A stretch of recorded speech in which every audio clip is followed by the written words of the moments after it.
Gabi na nung dumating ang magkapatid na Anita at Nitoy sa bahay na kanilang lola sa Guimaras. Galing pa sila sa Maynila. Kinailangan nilang lumuwas dahil sa magulong buhay nila sa Maynila. Ang kanilang ama kasi ay sangkot sa bentahan ng ilegal na droga at nasa alanganin ang buhay. Ang kanilang ina naman ay pinaghahanap ng mga pulis dahil sa kasong estafa.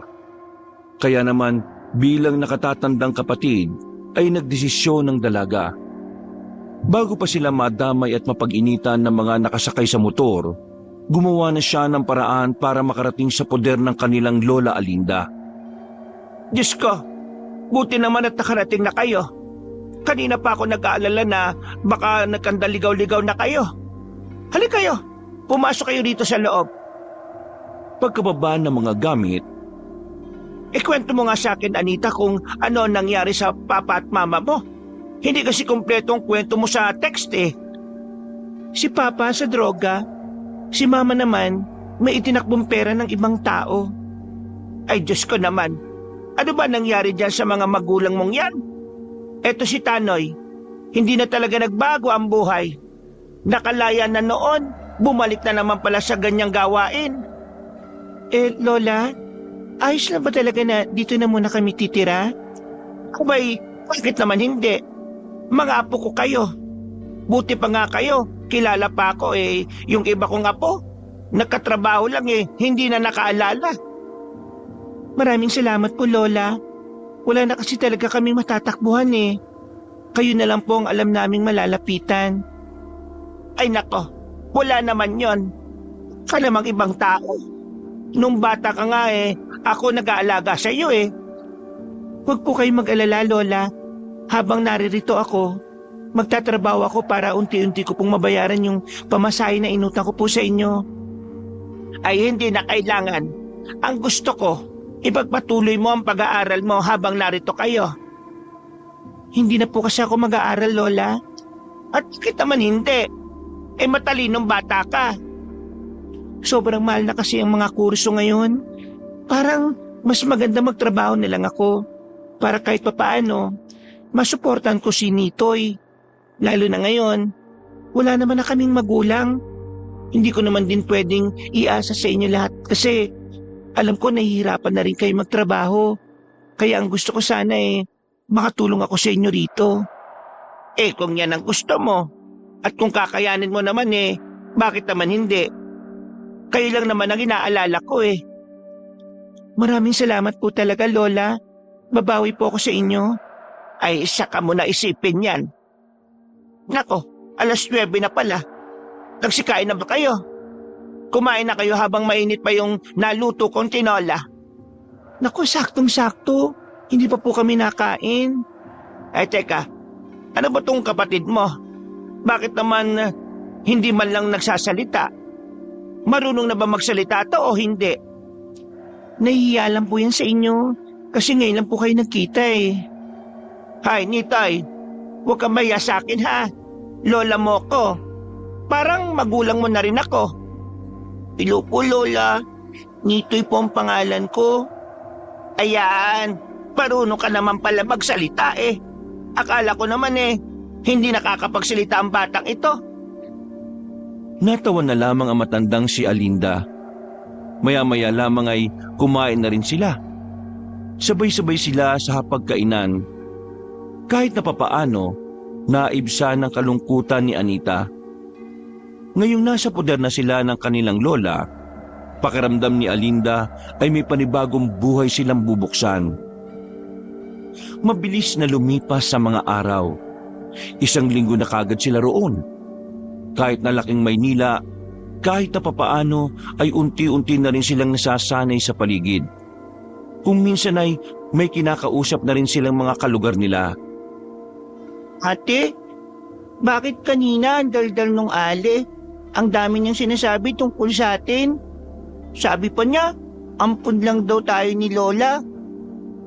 Ay naku, huwag mong papansinin ang mga ganong uri ng tao. Mga wala lang silang magawa sa buhay. Chismosa ang tawag sa kanila. Kaya, hayaan mo na. Ang mahalaga, tayo. Wala tayong inaaping tao. Wala tayong tinatapakan. Ay, ate, may natapakan ako eh. May pambira ka naman. Hindi ka naman natingin sa tinaraanan mo eh. Nakatapa ka tuloy ng tae. Ate, kadiri, punasan mo. Halika rito. Doon tayo sa pusuhan. Hugasan natin ang paa mo. Nagmamadaling maglakad ang dalawa. Nang makarating na sila sa pusuhan sa bungad ng kanilang baryo, ay agad na hinugasan ni Anita ang paa ng kapatid. Habang naroon sila, nakatingin pa sa kanya ang ibang kalalakihan na naroon. Nakangiti na parabang hinuhubaran na siya sa tingin. Nakakaramdam na siya ng pagkailang, lalo na't ilang araw na rin niya yung nararanasan. Uy, mga mata nyo, tutusukin ko yan. Makatingin kayo parang ngayon na kayo nakakita ng babae ah. Magsilayas nga kayo rito sa pusuhan. Pagsasapakin ko yung mga pagmumukha nyo eh. Humanga si Anita sa ginawang yon ng lalaki. Hindi niya inakala na may ganong lalaki pa pala sa lugar na yon. Ang akala niya kasi ay puro manyaki sa mga naroon. Tumingin sa kanya ang binata. Bagyang singkit ang mga mata nito. Aminado ang dalaga na gwapo rin naman yon. Kaya hindi niya yon maiwasang hindi tingnan. Taga-saan ka ba, miss? Diyan lang. Apo ko ni Alinda. Galing kami ng Maynila eh. 1 linggo pa lang kami rito. Sa susunod ayus-ayusin mo yung suot mo. Sa puntong ito ay nawala ang paghanga niya sa lalaki. Napalitan ito ng inis. Pakiramdam niya kasi ay siya pa ang sinisising may kasalanan kung bakit siya nabastos. Bakit? May problema ba sa suot ko? Maiksi ang suot mong short eh. Malamang sa malamang. May titingin talaga dyan sa'yo. At sisipulan ka talaga. Kasalanan ko ba kung bakit ako binastos? Oo. Kasi hindi mo inaayos ang suot mo. Eh di sinasabi mo pala na ako ang dapat mag-adjust para sa mga manyakis na yon? Para hindi ka mabastos, gumawa ka ng paraan para hindi ka mabastos. Ganun lang kasimple. Wala naman sa pananamit ng babae ang problema eh. Nasa utak niyong mga lalaki yan. Kasi kahit nga mga madre, nagagawang bastusin ng mga lalaki eh. Paano mo papaliwanag yon? Nakasuot na sila ng mahaba, pero binabastos pa rin. Ibig sabihin, kahit na anong suotin ng babae, kung talagang bastos ka, bastos ka. Hindi mga babae ang dapat mag-adjust sa pagiging manyakis sa mga kalalakihan. Dapat kayong mga lalaki ang simulang ayusin ng mga ugali nyo.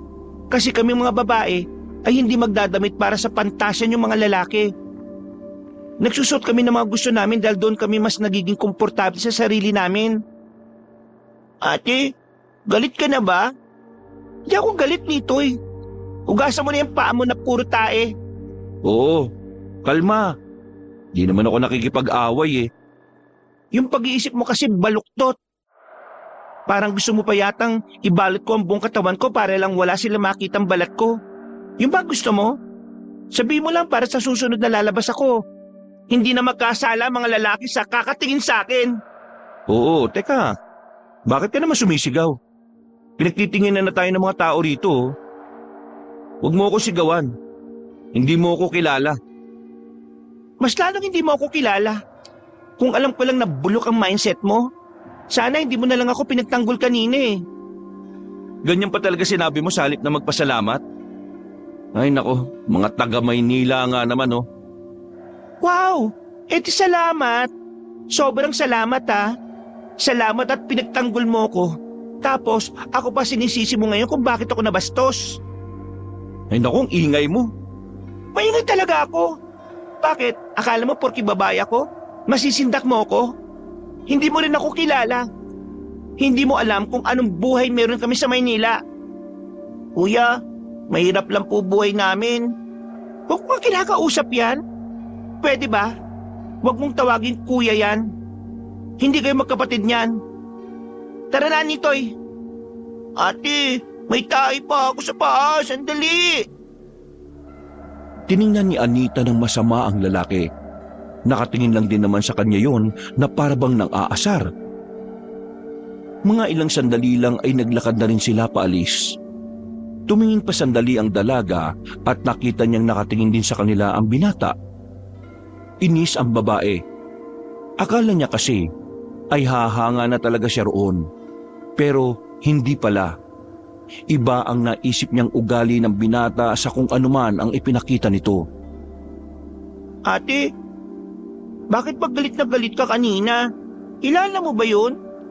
Hindi. Meron lang akong ipinaglalaban na karapatan ng mga babae. Kaya ikaw, kapag malaki ka na ha, palagi mong isipin na hindi kasalanan ng babae kung may mga manyakis na lalaki, ha? Opo, ate. Mabuti naman at nakikinig ka sa akin. Pero ate, mukha naman siyang mabait eh. Bakit mo siya sinigawan? Naku, wag na natin pag-usapan yan. Ang mabuti pa, bilisan mo maglakad kasi may tira-tirang tae pa dyan sa tsinelas mo. Pagbira kang bata ka oh. Nang makarating na sila sa bahay nila, ay dali-daling nagtungo ang batang si Nitoy sa banyo. Naabutan naman nila ang kanilang lola na may kinukuha sa silong ng bahay. Nilapitan naman ito agad ni Anita. La, anong hinuhugot niyo dyan? Kinukuha ko lang yung mga tuyong kawayan dito sa ilalim. Para bukas ng umaga magsasalang na lang ako. Ako na po magsisibak. Marunong ka ba? Opo, naturuan naman ako ni Mama. Sa Maynila kasi, kapag wala na kaming gasol, nagkakahoy na lang kami. Ang dami mo talagang kayang gawin, Apo. Kumusta naman ang lakad nyo kanina ng kapatid mo? Nakapag-enroll na po si Nitoy. Kami pa lang po ang naka-enroll Sobrang aga. 2 buwan pa pala bago ang pasukan. Mas maganda ngang mas maaga kayo sa oras kaysa namang pahuli-huli pa kayo. Tinulungan na ni Anita matanda sa pagsisibak ng kahoy.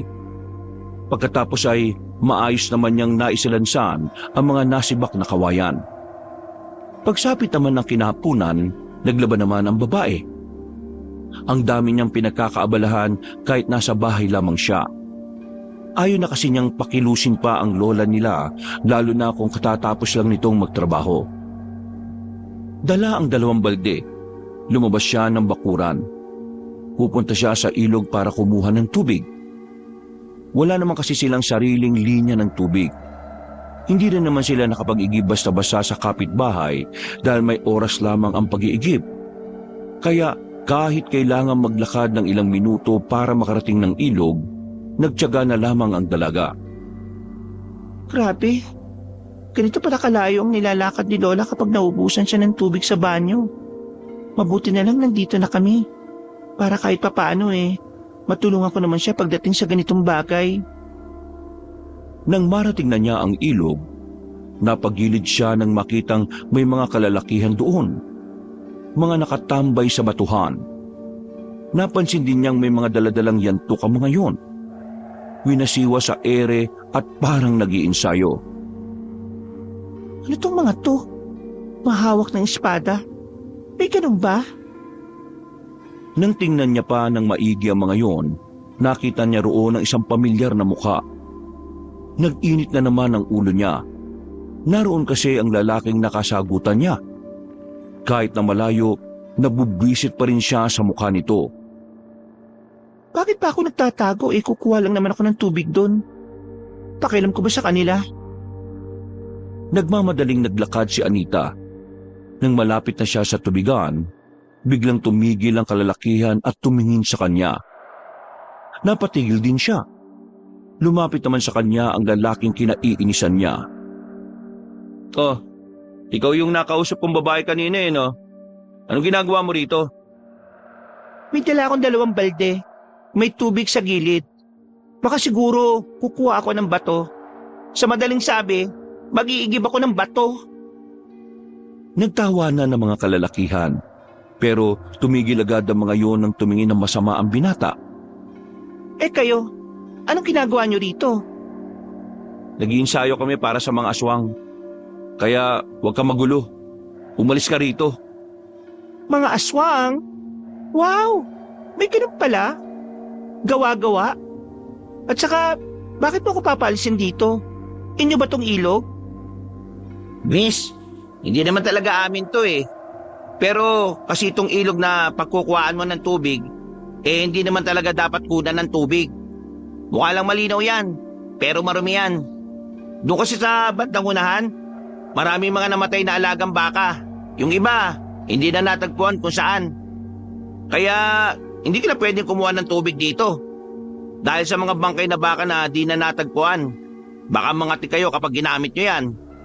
Kung gusto mo ng malinis na tubig, doon, sa kabilang ilog. Hindi dito. Sa kabila? Oo. Nakadaan ka na ba sa barangay? Sa likuran ng barangay ka dumaan. Dumiretso ka lang at may makikita ka mga tao na nandun. Sa loob nun, ilog na. Maraming nag-iigib doon. Noong mga sandaling yon, tila nakaramdam ng hiya ang dalaga. Parang gusto na lang niyang magtago sa ilalim ng lupa. Tumalikod na siya kaagad, pero may pahabol pa na sinabi ang binatang si Benjamin. Ganyan ba talaga mga babae? Panay putak? Kahit wala namang alam? Pare, hayaan mo na, huwag mo na patulan. Hindi na lamang sumagot ang babaeng si Anita. Agad na rin siyang naglakad at hindi na lumingon pa. Napapahawak na lamang siya sa kanyang noo habang naglalakad. Hindi na niya napansin ang isang lalaki na muntikan na niyang mabangga. Buti na lang ay nailagan niya yon. Tumigil siya para humingi ng paumanhin. Nakatigil din ang lalaki. Pagtingin niya roon, hindi niya mapaliwanag ang kanyang nararamdaman. Para kasing bigla na lang siyang kinabahan na hindi naman niya maintindihan. Pasensya na po. Alam mo ba kung saan dito yung bahay ng albularyo? Albularyo? Hindi ko po alam eh. Bago lang po ako dito. Hindi na sumagot ang lalaki. Naglakad na rin yung palayo na parabang walang nangyari. Nagkibit balikat na lamang si Anita. Nawirduhan man siya sa nakausap niya, pero hindi na lamang niya yun pinansin. Tumungo na lamang siya sa kabilang ilog. Pagdating niya roon, ay totoo nga ang sinasabi sa kanya. May mga taong naglalaba roon, kaya dali-dali na rin siyang lumapit at nagsalok ng tubig. Nang maglakad na siya pauwi, sumakit agad ang braso niya kahit wala pa siyang isang minutong nagbubuhat ng balde. Hindi naman kasi talaga sanay ang katawan niya sa pagbubuhat ng mabigat. Idagdag pa na hindi rin naman malaman ang braso niya. Grabe, ganito kahirap ang dinaranas ni Lola kapag nag-iigib. Nang bubuhatin na sana niya ulit ang balde, isang lalaki ang nakasalubong niya. Nakangiti pa yon nang makita siya. Tumigil yon sa harapan niya at tumingin sa bitbit niyang dalawang balde. Ikaw yung kanina, di ba? Buti na lang may nakalimutan ako sa bahay kaya nakita kita ngayon. Akin na, tulungan na kita. Ha? Hindi na. Hindi naman tayo magkakilala eh. David nga pala. Ha? Sabi mo hindi tayo magkakilala eh. Kaya yan, magpakilala tayo sa isa't isa para pwede na kitang tulungan. Anita nga pala. Apo ka ni Aling Alinda, di ba? O sige, ihatid na kita. Ako na magbubuhat. Naku, hindi na. Nakakaya naman. Alam mo, si Benjamin talaga ang gumagawa ng ganito. Kaso, abala siya eh. Tinuturuan niya kasi yung mga bagong miyembro. Kaya ako na lang muna. Wala nang nagawa pang dalaga ng buhatin na ni David ang dalawang balde. Sumunod na lamang din siya sa paglalakad. Nakakaramdam ng pagkahiya. Pero para mabawasan yon, ay sinubukan na lamang niyang magbukas ng usapan. Bagong miyembro? Anong klaseng samahan ba meron kayo? Mga ano ba kayo? Mga kasali sa frat? Frat? Hindi ah. Mga samahan kami na tumutugis sa mga aswang. Mga alin? Mga aswang. Alam mo ba yung aswang? Oo, alam ko yun. Palagi ko napapanood sa horror yun eh. Pero totoo ba yung mga aswang na yun? Hindi naman kami bubuo ng samahan kung alam naming haka-haka lang. Wala naman kasing ganyan sa Maynila eh. Malay ko ba kung gawa-gawa lang yun ng mga matatanda? Gusto mo bang makakita ng aswang para maniwala ka? Ha? O di, takot ka rin makakita ng aswang. Kasi sa isip mo, totoo sila. Napapailing na lamang si Anita. Hindi na niya pinatulan pa ang usapan na yon dahil hindi na rin naman niya alam ang sasabihin. Makalipas ang ilang sandali, nakarating na rin sila sa kanilang bahay. Ipinasok pa ni David ang 2 balde ng tubig sa banyo nila. Nako, maraming salamat David. Pasensya ka na't naabala ka pa ha. Ay, wala naman pong problema yon, Aling Linda. Naawa ko sa kanya kasi ang liliit ng braso niya tapos ang bigat-bigat ang binubuhat. Nako, salamat talaga. Hayaan mo sa susunod, patatambayin ko kayo rito kapag nakagawa na ako ng tablay at puto. Yun! Pero alis po muna ako. May ensayo pa po kami. Anita, mauna na ako ha. Ngumiti na lamang ang babae. Kumuway pa si David ng makalayo na ito. Pagpasok naman nila sa bahay, hindi na naiwasan ni Anita na magtanong sa kanyang lola. Lola, kilala mo ba yung Benjamin? Oo, si Benjamin. Siya kasi ang nagkukusang magbuhat ng mga tubig ko minsan. Dinadala niya talaga rito. Ay bakit? Nakausap na ba kayong dalawa? Nako, tingin ko magkakasundo kayo ng batang yon. Nakita ko po kasi siya sa ilog. Nagpa-practice lang yan to. Tanong ko lang, totoo bang para sa mga aswang yung ginagawa nila?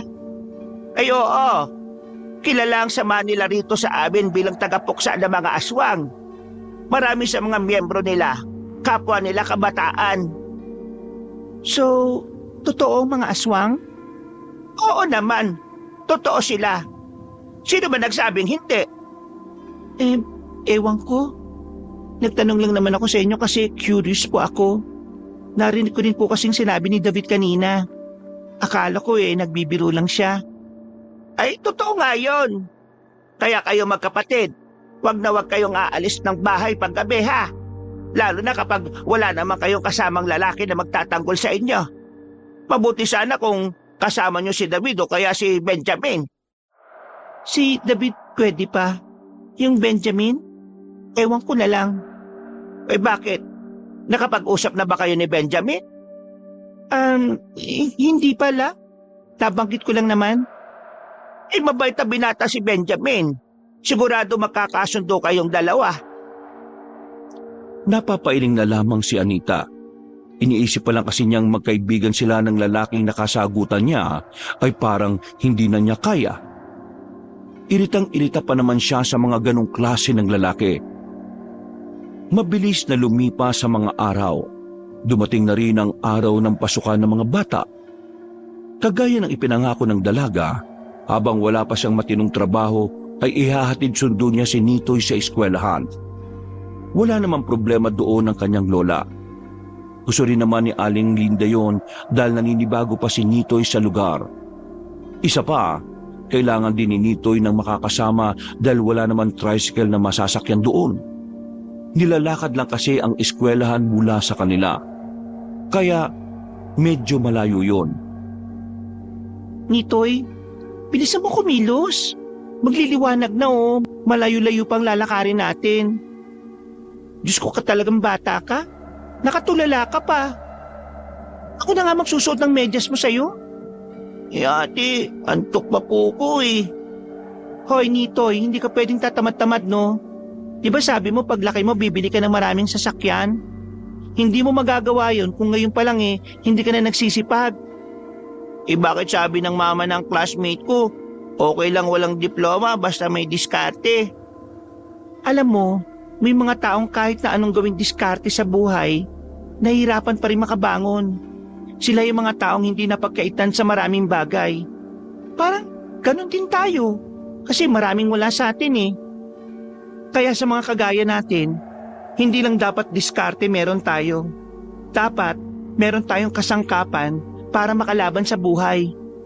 Yung diploma, edukasyon at kaalaman, yun ang pinakamabisang sandata para lumaban sa hamon ng buhay natin. Diskarte? Tama naman na dapat meron ka nito. Pero kung diskarte lang ang meron ka at wala kang kaalaman sa mga bagay na dapat natutunan mo bilang tao, mas mabagal ang pag-usad mo. Pero kung may pinag-aralan ka, may tinapos ka, mas maraming pinto ang nakabukas para sa'yo. Mas maraming opportunity. Kung puro lang diskarte ang meron ka, mabibilang mo lang sa daliri ang mga oportunidad na naghihintay. Kung minsan pa nga, wala. At para magkaroon, kailangan mo pang makipag-agawan sa iba. Pero kung may tinapos ka at may diploma ka, oportunidad na ang lalapit sa'yo. Lalo na kapag ginalingan mo sa pag-aaral. Ang dami mong sinabi, ate. Hindi ko na maintindihan. Maintindihan mo rin balang araw. Ay, nako. Hindi pa naman niya maintindihan. Dapat hindi ko na lang sinabi. Ang haba-haba. Tama ang ate mo, Nitoy. Hola, akala ko ba alas 6 ka pagigising? Alas 5 pa lang ah. Ay sa buhay, ang mga may kaalaman ang palaging nakakalamang sa kahit na anong aspeto. Ang mga madiskarte, nautakan pa rin ng matatalino. Ang diskarte walang silbi kung palaging kaagapay lang nito'y damdamin mo bilang mahirap. Kagaya na lamang ng nangyayari sa bansa natin ngayon. Lahat ng matatalinong politiko, sila pa ang nanlalamang sa mga kababayan nila. Alam mo kung paano nila nagagawa yon? Ha, Nitoy? Dumidiskarte sila gamit ang mga napag-aralan nila at tinahaluan nila yon ng kasamaan na nagre-resulta ng kasakiman. Kaya ikaw ha, kung sakali mang magtatagumpay ka balang araw, gamitin mo ang mga nalalaman mo sa kabutihan. Mas iniaangat ng Diyos sa mga taong mabubuti, nagpapakumbaba. Lola naman, mas mahirap intindihin yung sinabi nyo. Masyado pa siyang bata la. Di lang naman yon para kay Nitoy Para rin sa'yo yon, Anita. Kapag nagkaroon ka ng pagkakataon, mag-aral ka. Ayokong dumating ang araw na maloko ka ng mga taong may mas nalalaman kaysa sa'yo. Tumungo na lamang si Anita. Batid niyang may punto ang kanyang lola. Sadyang hindi niya lang talaga maisip na isingit ang pag-aaral sa sitwasyon niya. Nasa punto na rin kasi siya ng kanyang buhay na mas uunahin na niya ang kapatid kaysa sa sariling pangarap. Maya-maya lang ay umalis na rin ang magkapatid. Madilim-dilim pa ang paligid. Ganito palagi ang oras ng kanilang alis para hindi sila malate. Marami pa rin kasi silang mga daraanan. May mga nakakasabay naman sila sa kanilang paglalakad kaya kahit na papaano, hindi naman sila nababahala sa daan. Pero sa mga sandaling ito, nagtataka sila kung bakit wala man lang silang nakikitang ibang naglalakad. Ate, bakit wala tayong kasabay? May pasok ba talaga o wala? May pasok. Wala namang balita sa radyo na wala eh. Ikaw talaga? Pinapanalangin mo talaga mawala ng pasok ka, no? Nagtatanong lang naman ako, ate. Nagtataka po kasi ako bakit walang naglalakad na iba eh. Baka kasi masyado tayong maaga. Di ba kasi minsan, pasikat na ang araw kapag naglalakad tayo rito? Bakit ba kasi ate sobrang aga natin palagi? Ay nako, mas maganda na maaga ka kaysa late ka. Habang naglalakad silang dalawa, meron silang napansin na isang lalaki na nakatayo sa gilid ng daan sa ilalim ng poste ng ilaw. Nakaramdam ng pagkabahala ang dalaga. Hinawakan na niya kagad si Nitoy. Nang makalapit sila, pasimple niyang tiningnan ng lalaki. Namukha niya ito. Sa pagkakatanda niya, ito ang lalaking nagtanong sa kanya tungkol sa hinahanap na albularyo. Nagtama ang kanilang paningin, pero agad din naman niyang itinuon ang tingin sa ibang direksyon. Ate, kilala mo ba yun? Bakit ko naman makikilala yun eh? Hindi naman ako kumakausap sa ibang lalaki, maliban na lang kay David. Nakatingin kasi sa'yo, ate. May gusto yata siya sa'yo. Ate, maganda ka ba talaga? Bakit maraming tumitingin sa'yo? Ay naku, tumigil ka na nga. Iyan ka na naman eh. Ituon mo na lang ang atensyon mo sa paglalakad. Baka mamaya may mumurito. Nakaramdam ng takot ang batang lalaki nang sabihin niyo ni Anita. Nanahimik na ito at tumigpit ang pagkakahawak sa kamay ng dalaga. Makalipas ang kalahating oras, narating na rin nila ang paaralan. Kakaunti pa lang ang mga estudyanteng naroon. Pero iniwanan na niya ang kapatid sa loob. O ano, uwi na ako. extra pa ako sa palengke para may baon ka na ng pang-isang linggo. Huwag kang gagawa ng kalokohan ha. At huwag kang aalis sa school mamaya dahil susunduin kita. Opo, ate. Naglakad na rin papasok ang bata. Bumuntong hininga naman si Anita. Pero kahit na papaano ay natutuwa siya dahil kahit wala na sila sa Maynila, nagagawa pa rin makasabay ni Nitoy sa pag-aaral. Sinimulan na ulit niyang maglakad. Sa hindi inaasahang pagkakataon, nakasabay niya si David at Benjamin. Meron kasing hinatid ang dalawang binata. Hindi na nga sana niya kakausapin ang mga yon, kaso masyadong makulit si David sa kanya. Uy! Magandang umaga, Anita! Sabay na tayo maglakad ha. Naghatid ka rin kay Nitoy ano? Oo. Eh kami naman, naghatid sa kapatid ko at sa pamangkin nitong si Benjamin. Ganun ba? Anita, gusto mo bang sumama sa Sabado? Meron kasi kaming libreng seminar. Ititipon namin yung mga residente. Pagbibigay kami ng kaalaman tungkol sa mga aswang. Para naman, aware sila kung ano mga nilalang na yon. Ganyan ba talaga siniseryoso ng mga tao sa atin ang tungkol sa mga aswang? Oo naman. Dati kasi, may nangyari na talagang umukit sa utak ng lahat. Ayaw na namin mangyari ulit yun. Kaya yung mga bagong henerasyon ngayon na residente, dapat may alam para hindi sila mangmang tungkol sa mga salot na nilalang na yun. Ano? Sama ka rin ha? Wala namang masama kung makikinig ka. Libre lang yun, walang bayad yun. Sige, titingnan ko. Wala naman sanang problema kay Anita na sumama sa mga seminar. Nasanay din naman kasi siya sa Maynila sa mga ganoong klase ng ganap. Hindi lang talaga siya sanay na ang mga hindi kapanipaniwalang bagay ang pag-uusapan sa ganoong pagtitipon. Lalong-lalo na ang aswang. Naninibago siya sa sistema. Kakaiba kasi ang kulturang meron ng baryo na kinalalagyan niya. Tahimik lang siya habang naglalakad sila. Si Benjamin ay ganun din. Nakabalik naman sila ng baryo nang walang nangyayaring pagtatalo. Maraming salamat, David sa pagsabay sa akin sa pag-uwi. Ay, wala yun. Hindi naman ibang tao sa amin si Aling Linde. Di ba, pre? Oo, mabait kasi si Aling Linde. Hindi kagaya ng iba dyan. Nagpaparinig ka ba? Oo, tama na. Masamang nag-aaway. Tara na, pre. O paano? Una na kami, Anita. Napapailing na lamang ang babae. Sa mga sumunod na araw, naging maayos naman ang takbo ng kanilang buhay. Kahit na papaano ay kumikita naman si Anita sa pagtitinda sa palengke. Umi-extra-extra siya sa kakilala ng kanyang lola Linda.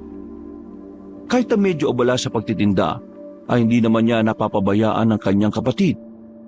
Kahit na nakakapagod, hatid sundo pa rin niya ang bata. Isang beses, dahil nagkaroon siya ng kaunting problema sa pagtitinda, 6:00 na siya ng gabi nakaalis para sunduin ang kanyang kapatid. Mas lalo siyang kinabahan nang malaman na wala na sa eskwelahan si Nitoy. Pero laking pasalamat na lamang niya nang maabutan niya ang bata na naglalakad sa gilid ng daan. Nagulat pa nga ito nang lapitan niya. Baka sa mukha ng bata ang pagkataranta. Ano ka ba naman? Di ba sinabi ko sa'yo na huwag kang aalis kapag hindi pa ako nakakarating sa school ninyo? Ate, yung lunch bag ko, nabitiwan ko eh. Ha? Saan mo nabitiwan?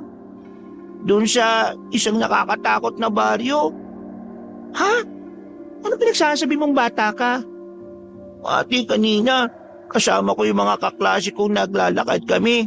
Tapos sabi nila, punta raw kami sa nakita naming daan. Tapos, nung nandun na kami, bigla nila akong iniwan. Yung pamangkin ko ni Kuya Benjamin ang pasimuno eh. Ay naku, makulit talaga yung pamangkin niya eh. Manang-mana sa tito niya. Ay, naiinis na ako dyan. Tapos ate, may narating pa akong baryo. Nakakatakot po yung baryo eh. At teka, paano nakakatakot pa yung sinasabi mo? Nakakatakot kasi nakakarinig ako ng mga kakaibang tunog. Para pong mababangis na hayop. Para silang mga gutom na gutom eh. Parang yung Aso nila Aling Papita na si Brownie kapag aagawan ng pagkain. Gumaganto sila ate oh. Gumaganito oh. Akala ko po nung una, mga hayop lang po sila eh. Pero nung sumilip ako ate, nakita ko po yung mga mukha nila. Bakit po ibang mukha nila ate? Hindi po sila basta pangit lang po eh. Parang monster po sila ate. Basta, huwag mo na nang isipin yan. Kasi baka ano lang naman sila, baka Halloween party nila, naka-costume lang. Pero ate, wala pa naman pong araw ng patay eh. Malay mo, advance sila dito. Ate, nakakatakot po talaga sila. Nasa mo ba naiwan yung lunchbox mo? Hindi natin pwedeng pabayaan na lang yon. Bigay sa'yo ng lola mo yon. Pinaghirapan niyang pagbili nun. Ituturo ko ba sa'yo ate kung saan? Malamang, alam nga namang hulaan ko. Nakakatakot kasi bumalik to ate. Kailangan natin balikan kasi kapag nalaman ni lola na nawala mo yon, baka mamaya malungkot yon. Baka mamaya isipin niya, hindi mo yun pinahahalagahan. Halika, ituro mo sa akin. Hindi tayo uuwi kung wala yon. Pero ate, nakakatakot nga po talaga. Akong bahala. Kasama mong ate kaya hindi ka dapat matakot. Kahit na natatakot ang batang si Nitoy, wala siyang magawa kundi balikan ang lugar na natuklasan ito. Nasa 5 minutong lakaran lang. Natanaw na nila ang isang daan. Unang tingin pa lang ni Anita, masasabi na niyang walang gaanong dumadaan doon. Kung hindi kasi dahil sa mga barrier sa gilid, hindi niya malalaman na daanan pala yun dahil sa mga halaman na gumagapang na sa lapag. Diyan ate, diyan po sa daanan na yan. Pumasok po kami diyan. Tapos, konting lakad lang, may nakita na po akong lugar. Maraming kabayan po. Banda doon po sa mga halamanan, doon ko po nabitawan po yung lunchbox ko. Sige, tara.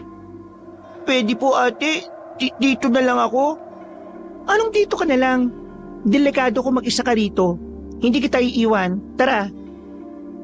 Kumamot na lamang sa ulo ang batang si Nitoy. Wala na itong nagawa ng tumbukin na nila ang daan. Mga ilang sandali lang, nakita na nga nila ang lunchbox ni Nitoy.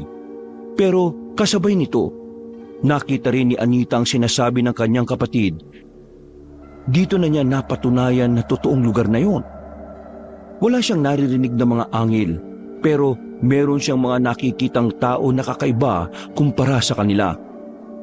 Dahil medyo maliwanag sa lugar na yon, dulot ng naglalakihang sulo, nakita niya ang kakaibang mukha ng mga naroon. Napatakip siya ng bibig. Kahit siya, hindi rin alam kung ano ang gagawin. Ikinalma niya ang kanyang sarili. Nang makakuha na ng tamang pagkakataon, hinila na niya ang kapatid at dali-dali na silang umalis doon. Tinakpan niya rin ang bibig ni Nitoy para hindi na ito makapagdaldal. Nang makalayo na sila, ay saka lamang niya yon pinagsalita. Sabi ko naman sa inyo ate, totoo yung mga nakita ko. Ate, sa tingin mo, ano kayang klaseng tao sila? Huwag na muna natin pag-usapan yan. Umuwi na lang muna tayo. Nagtindigan na ang balahibo ni Anita noong mga sandaling yon. Hindi niya inakala na siya mismo ang makakatuklas na totoo nga ang sinasabi ni David. Na tunay na nabubuhay ang mga aswang sa probinsya ng Guimaras. Buti na lang nandito na kayo. Akala ko kung ano na nangyari sa inyo eh. Ipapahanap ko na sana kayo kina Benjamin at David. Ano ba? Ginabi na kayo ha? Pasensya na lang. Kanina kasi sa palengke, nagkandalito-lito na ako sa benta, pero naayos ko naman. Kaya nga lang, nagsayang ako ng oras kaya nahuli kong sunduin itong si Nitoy. Ay, ganun ba? Sa susunod kapag ganyan, magsabi ka na lang sa akin. Puntahan mo ako sa pwesto ko para ako na lang ang susundo kay Nitoy. O kaya ipapasabay ko na lang kay Benjamin. Lola, may nakita po kaming pangit na muka. Nakakatakot. Nitoy! Di ba sinabi ko na sa'yo na hindi ka dapat nanlalait ng kapwa mo? Masama yun. Ate, yung sasabihin ko po kasi, nangangatwiran ka pa kahit mali ka. Sige na, pasok na sa loob at magpalit ng pambahay. Lalaban ko na yung uniform mo. Kumakamot na lamang sa ulo ang batang si Nitoy. Naupo na lang siya sa gilid. Bumuntong hininga at saka sumandal sa dingding. Sigurado ka bang ayos ka lang? Opo, La. Pagod lang. Natataranta na kasi ako kanina kasi ginabi na kami. Pero ayos lang ako. Sigurado ka bang walang ibang nangyari? Wala naman po. Bakit po? Wala naman. Tinatanong ko lang. Baka kasi naglilihim ka na naman. Yung pambabastos nga sa'yo ng mga kalalakihan nung nakaraan hindi mo sinabi. Hindi ko pa malalaman kung hindi sinabi ng kapatid mo. Huwag ka mag-alala. Pinagsabihan ko na mga lalaking yon. Tumango na lamang si Anita, pero ang totoo ay hindi naman yon ang iniisip niya. Ang tanging nakasiksik sa utak niya nung gabing yon ay ang aswang. Malakas kasi ang hinala niya na ang nakita nila ay mga lihitimong aswang na siyang binabanggit ng 2 binata. Napuyat kakaisip si Anita. Buti na lang din ay Sabado kinabukasan at wala rin mampasok ang dalaga. Ganon din si Nitoy. Bandang 7:00, kung kailan siya dinalo ng antok, saka naman umingay sa kanilang lugar. Okasyon dito, okasyon doon. Kaya kahit gusto na niyang matulog, mananatili siyang mulat habang tinitiis ang tinig ng mga nagkakantahan. O Anita, aalis na muna ako ha. Marami kasing nagpapalinis ng kuko sa bayan mga amiga ko. Papatusin ko na lang kasi sayang naman. Sige po, La. Mag-ingat po kayo. Ako na po bahala rito sa bahay. Wala pang 5 minutong nakakaalis sa matanda, dumating naman si David at Benjamin. Agad na nag-init ang ulo ni Anita nang makita si Benjamin dahil naalala niya ang ginawa ng pamangkin nito.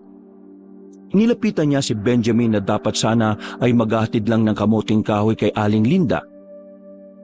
Ito na yung kamuting kahoy na binili ni Aling. Hoy, Benjamin! Pagsabihan mo yung pamangkin mong si Buknoy Isinama nila ang kapatid ko sa liblib na lugar tapos bigla nilang iniwan. Pamangkin mo may pakana daw nun. Buti na lang nabutan ko si Nitoy sa daan. Paano kung hindi? Dinaligaw na ang kapatid ko. Wala bang magulang ang pamangkin mo para turuan ng mabuting asal? Wala naman akong alam sa nangyari. Sige, susubukan kong kausapin. At oo, walang magulang si Buknoy. Matagal nang patay. Sanggol pa lang siya. Kaya kung ano man ang ginawa ng pamangkin ko sa kapatid mo, humihingi ako ng paumanhin. Makulit at sutil talaga yan si Buknoy Kaming magkakapatid lang kasi ang nagpalaki sa kanya. Hindi naman kami magulang kaya wala kaming ideya kung paano magpalaki na maayos. Hindi kaagad nakapagsalita si Anita. Buong akala niya kasi ay makikipagtalo pa si Benjamin sa kanya. Alam niya kasing ma-pride ang lalaki. Pero nung umagang yon, tila nagbago ang ihip ng hangin. Hindi man lang pumalag si Benjamin. Matapos ilapag ng lalaki ang kamuting kahoy sa gilid ng pinto, ay umalis na rin yon. Ganyan si Benjamin kapag alam niyang siya ang may mali. O kapag alam niyang hindi na dapat sa mga tuwiran. May nasabi ba ako mali? Wala naman. Bakit? Nag-aalala ka, no? Hindi Ay, naiba tayo. Pupunta ka ba mamaya? Gabi yun. Sama ka na. Para magkaroon ka ng ideya sa mga aswang. Kasi malay mo, anumang araw ngayong buwan bigla na lang may magpakitang aswang. O baka mamaya, biktimahin ka. Kapag may alam ka sa kanila, alam mo na rin ang gagawin mo. Hindi naman sa sinasabi kong magpakita sa iyo pero gusto ko lang ding maging handa ka. Kailan ba huling may nagpakitang aswang dito? Matagal-tagal na rin. Siguro yung uli, hindi pa buo yung grupo namin. Pero ang sabi ni Mang Pepe, baka nagmumuni-muni lang daw ang mga aswang. Nagpaparami. O kaya nagpaplano. Tapos isang araw bibiglayin na lang yung mga tao. O baka palihim na gumagawa ng paraan para sakupin tong baryo natin. Pati na rin ang ibang parte ng Gimaras. Sa hindi malamang dahilan, naramdaman na lamang ni Anita ang pagtindig ng kanyang mga balahibo. Bigla siyang nilamig kahit na mainit naman ang umagang yon. Kapag naalala niya kasi ang itsura ng aswang na nakita niya, lumalakas ang tibok ng kanyang puso. Nararamdaman niya ang takot na nararamdaman ng batang si Nitoy. Mamaya 6:00 ng gabi, asahan kita Nagdadalawang isip ang dalaga kung pupuntahan niya ba ang sinasabi ni David. Kahit kasi naniniwala na siya sa aswang, natatakot siya na baka madamay siya sakaling makita ng mga nilalang na yun ang pagtitipon. Pero sa kabilang banda, kinakain din siya ng kanyang kuryosidad kung ano nga ba ang maaari niyang matutunan tungkol sa mga aswang. Kinagabihan, dumating na ang kanyang lola. Nagpaalam siya rito at pinayagan din naman siya kaagad. Mataas kasi ang tiwala na matanda sa dalawang lalaki, pati na rin sa samahan na kinabibilangan ng mga yon. Magpatid ka na lang sa kanila kapag medyo alanganing oras na kayo natapos, ha? Hindi na lang. Baka saglit lang din naman yon. Nakakaya naman kasi sa kanila kasi baka maabala ko pa. Ang sabihin mo, ate, galit kayo lang. Sige na po, La. Mauna na po ako. Bago siya lumabas ng kanilang bakuran, ay tinapunan niya pa ng masamang tingin ng kanyang bunsong kapatid. Napakamot na lamang sa ulo ang bata. Maya-maya lamang, nakarating na rin ang babae sa ilog kung saan idinaraos ang sinasabing seminar. May mga tent na nakalatag doon. May mga upuan din na mahahaba na yari sa katawan ng nyog. Nice! Sabi ko na nga ba, pupunta ka eh. Curious lang din naman ako kung anong meron sa mga alam mo na, aswang-aswang. Marami ka matututunan dito. Pero, uy pare, hindi ka man lang bababati ng magandang gabi kay Anita? Ano naman ang maganda sa gabi? Nasa harapan mo na, hindi mo pa makita? Oops, tama na. Baka mag-away na naman kayo eh. Ay nako, para talaga kayong aso't pusa. Sa ganyan nagkatuluyan ng lolo't lola ko eh. Kaso, 1 buwan pa lang sila eh, na-aksidente na sila sa motor.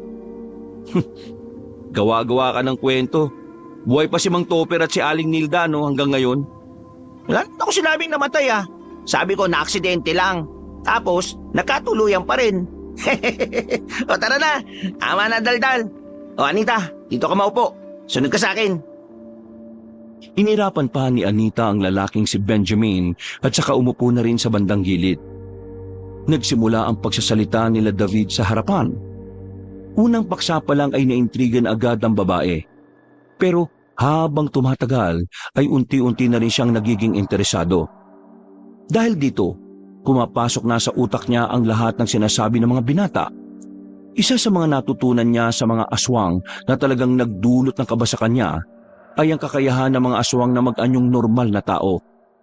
Nagiging tamang hinala na tuloy siya. Iniisip niya na sa dami ng tao na nakakahalubilo niya, maaaring isa na roon ay aswang. Makalipas ang 2 oras, natapos na rin ang pagtitipon. Masaya si Anita sa mga nalaman niya. Pero may halo pa rin itong pangamba dahil na rin alam niyang totoo talaga ang mga nilalang na yon. Palis na siya nang lapitan siya ni Benjamin. Hindi na sana niya papansinin yon pero meron itong iniabot sa kanya. Ano yan? Pulseras. Binibigay namin ito sa mga dumadalo sa mga ganitong pagtitipon namin. Sila meron na. Mga lagi kasi silang nandito eh. Ikaw, bago ka pa lang kaya bibigyan ka rin namin. Ang dami ko ng pulsera sa bahay eh. Hindi to basta pulseras. Proteksyon to sa mga aswang. Pwede maging proteksyon ng pulsera sa mga aswang? Sabi ko na eh. Di ka nakikinig kanina eh. Ang sabi lang kasi kanina, kwintas ang ginagamit na pangontra.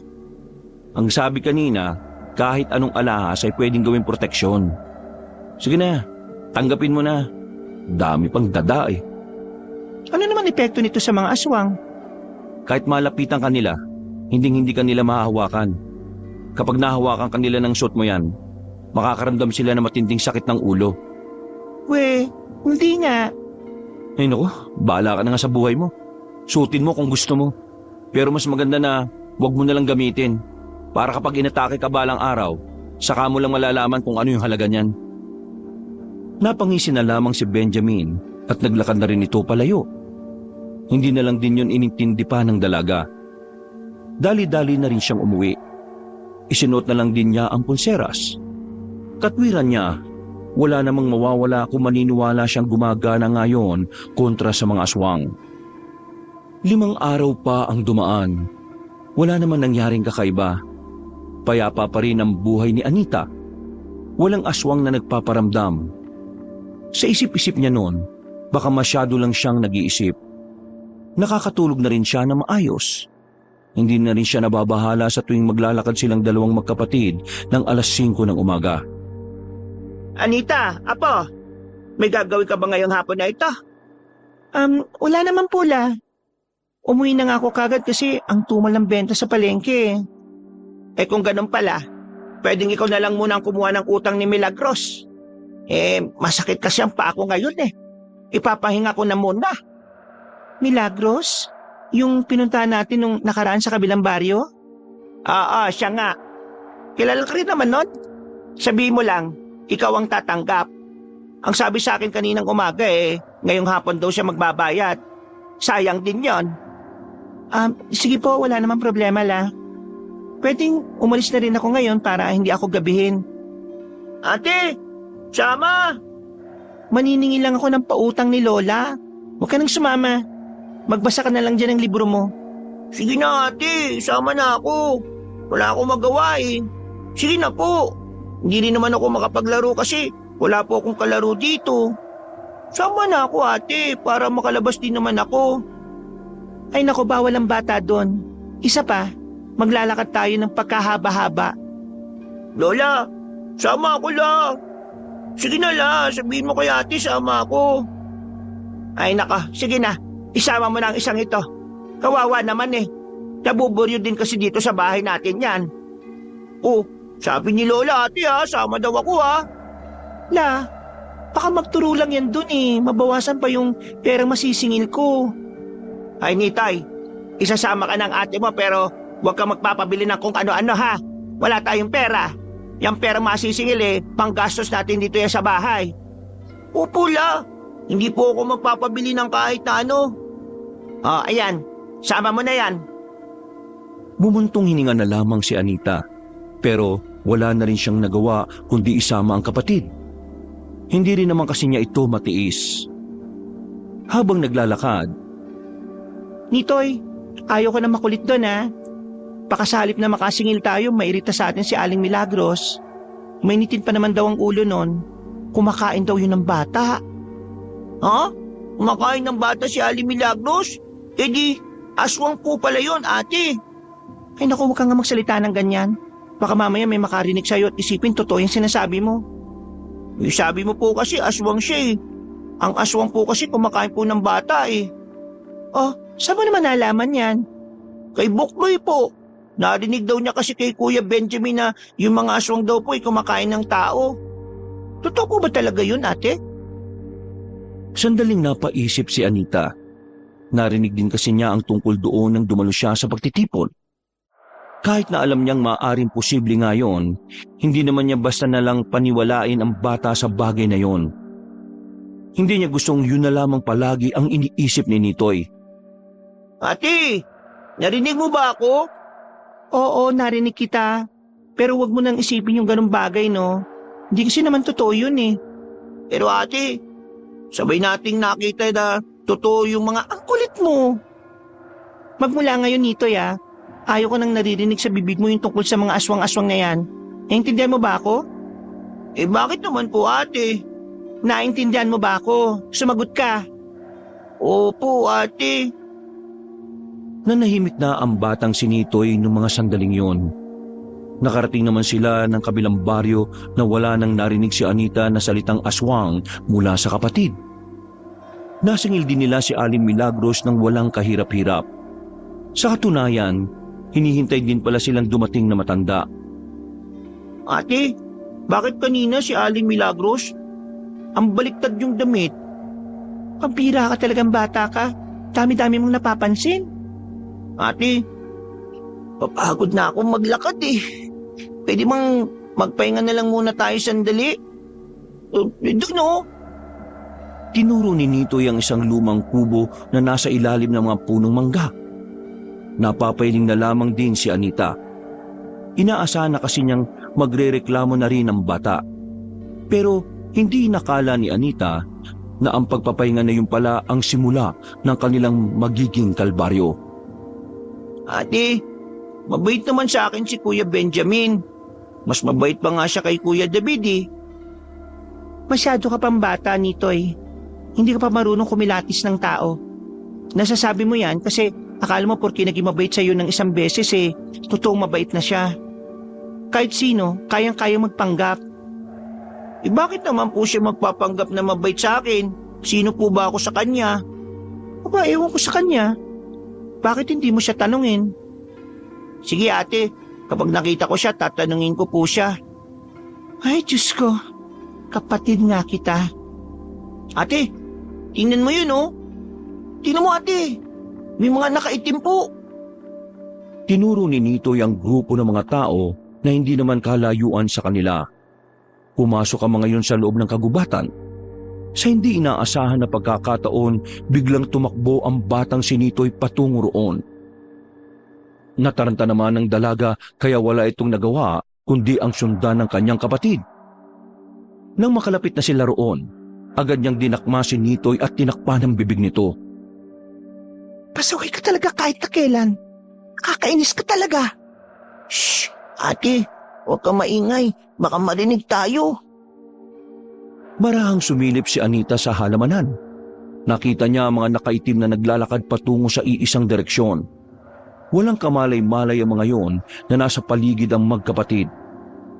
Noong mga sandaling yon, malakas ang tibok ng puso ni Anita.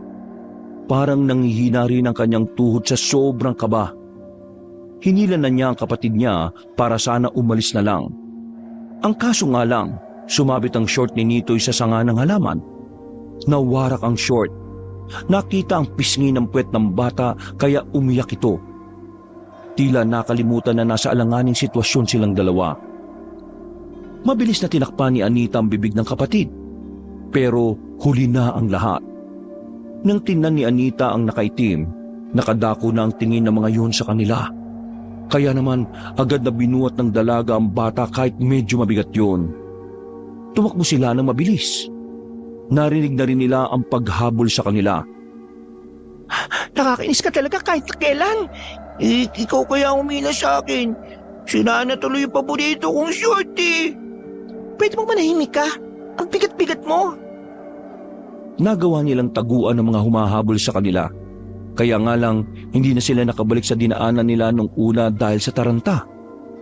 Tahimik lamang ang magkapatid habang nagtatago. Tila naririnig na ni Anita ang kabog ng kanyang dibdib sa sobrang kaba. Maya-maya pa, nakita nilang lumagpas na ang mga humahabol sa kanila. Sa puntong yon, nasiguro na nga ng dalaga na aswang ang mga nakaitim. Narinig niya kasing umaangil ang mga yon na parabang gutom na gutom. Tumingin ang dalaga sa itaas. Malapit nang gumabi. Didilim na ang buong paligid.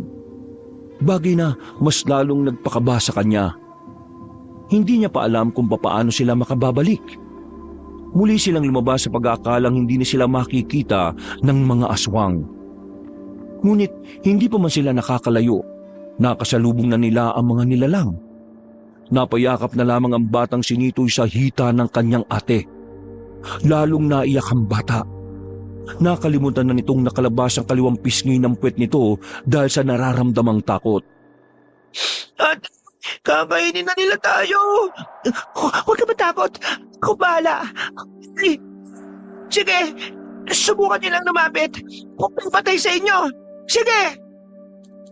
Tinampot ng babae ang sanga sa gilid.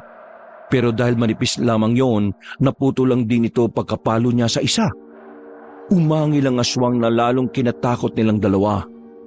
Sa mga oras na ito, sinubukan na lamang nilang magdasal sa pagbabakasakaling merong mangyaring himala.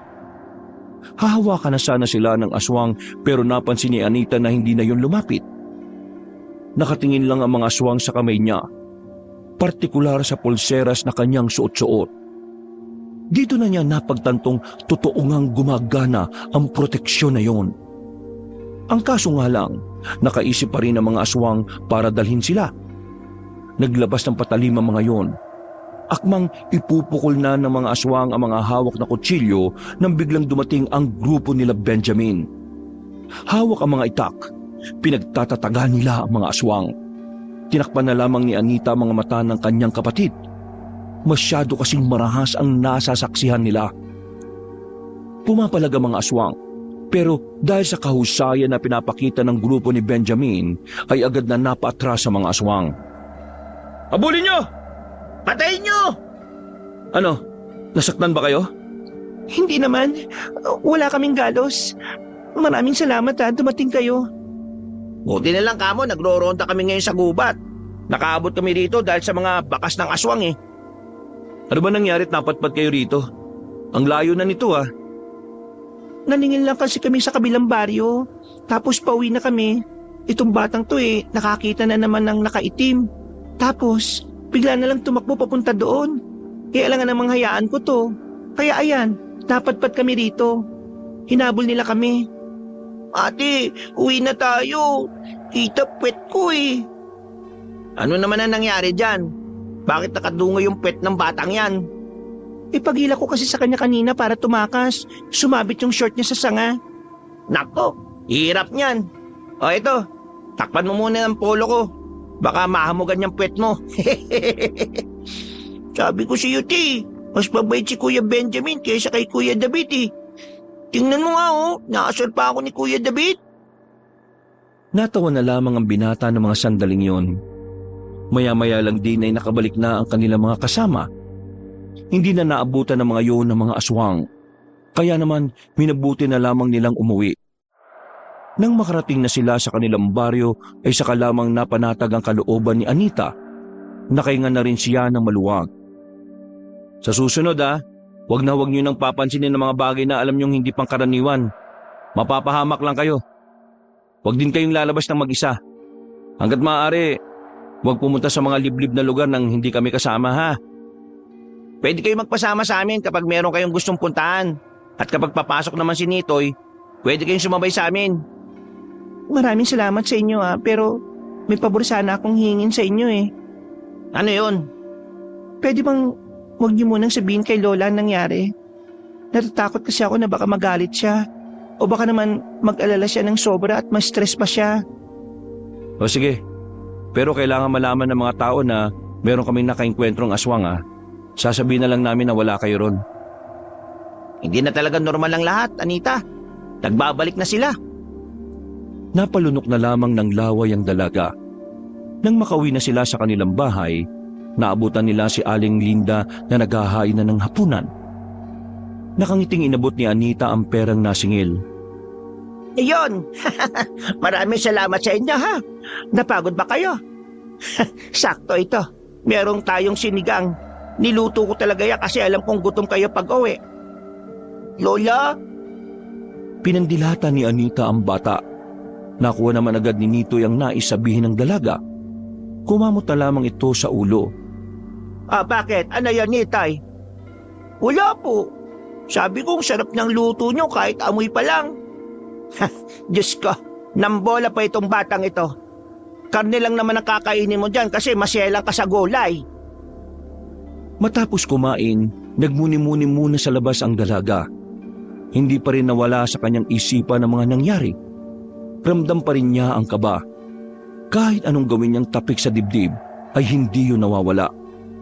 Sinilip niya sandali ang kanyang lola at kapatid. Kita niyang nakaiga ng dalawa sa kwarto. Sinamantala niya ang pagkakataon na yun para lumabas. Pupunta niya si David sa bahay nito. Sasabihin niya ang tungkol sa misteryosong baryo ng mga aswang. Pero sa kalagitnaan ng kanyang paglalakad, si Benjamin ang kanyang nakasalubong. Nagkatinginan silang dalawa. Kahit na hindi niya yung kasundo, naisip niyang kay Benjamin na lamang sabihin total ay nakita na niya ito. Benjamin, may gusto sana akong sabihin. Kung tungkol na naman to sa pamangkin ko, bukas na lang. Hindi to tungkol sa pamangkin mo. Hindi ako mang-aaway ngayon. Seryoso ang sasabihin ko. Ano bang sasabihin mo? Diretsuin mo na nga ako. Tungkol ito sa mga aswang. Sa lugar kung saan sila nakatira. Sa mga aswang? Teka, anong nalalaman mo? Nung nakaraan, yung kinuwento ko sa inyong niligaw ng pamangkin mo yung kapatid ko, meron kaming natuklasan na isang lugar noon. Mga aswang ang naroon. Paano mo naman nalaman na aswang yon? Nakita mo ba? Oo, kitang-kita ng dalawang mga mata ko. Kami magkapatid. Pangit ang mga mukha nila. Kakatakot. Tapos, lumalabas-labas yung mahabang dila. Yung kuko nila parang nakakamatay. Tapos, umaangil. Parang hayop na matagal nang hindi napapakain. Sige, ituro mo ko saan yung lugar na yon. Anong gagawin nyo? Malamang pupuksain sila. Alangan naman makipagkaibigan kami sa kanila. Hindi ba delikado? Para kasing marami sila dun eh. Wala kaming pakialam kahit gaano pa sila karami. Uubusin namin sila. Ituro mo sa akin. Ngayon na? Oo. Umalma ka, Benjamin. Napatingin silang dalawa sa narinig nilang tinig na matandang lalaki. Naroon si Mang Pepe, ang albularyo ng kanilang lugar. Ito rin ang itinuturing na pinuno ng samahan. Hindi tayo pwedeng umatake kagad kahit na alam na natin ang lungga nila. Kailangan pa natin pag-usapan ang bagay na ito. Miss, ano pa ang nakita mo sa lugar na yon? Mga aswang lang. Tapos kabayan, yun lang po. Pero Mang Pepe, kung hindi natin sila aatakihin ngayon, baka makagawa pa sila ng paraan para makatakas. Lalo na't nakainkwentro namin ng ilan sa kanila. Hindi mo kailangan magmadali. Hayaan nating isipin nila na wala tayong alam sa lokasyon nila. Nang sa ganun makampante silang kumilos. Saka natin sila iisa-isahin. Sa oras na mabawasan na natin ang kanilang bilang ng marami, saka tayo papasyal sa kanilang lugar. Iha, may tuturo mo ba sa amin ang eksaktong lokasyon? Opo, tandang-tanda ko pa po.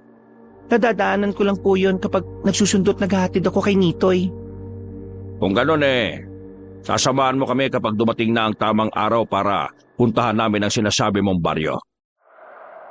Nang pumayag ang dalaga sa gustong mangyari ni Mang Pepe, alam niyang maaaring malagay sa alanganin ang kanyang buhay. Pero naisip niya rin kasi na kung wala naman siyang gagawin, baka dumating lang din ang puntong sila rin ang mabiktima. Kinaumagahan, Anita, ano nangyari sa short ng kapatid mo? Bakit naman punit yun?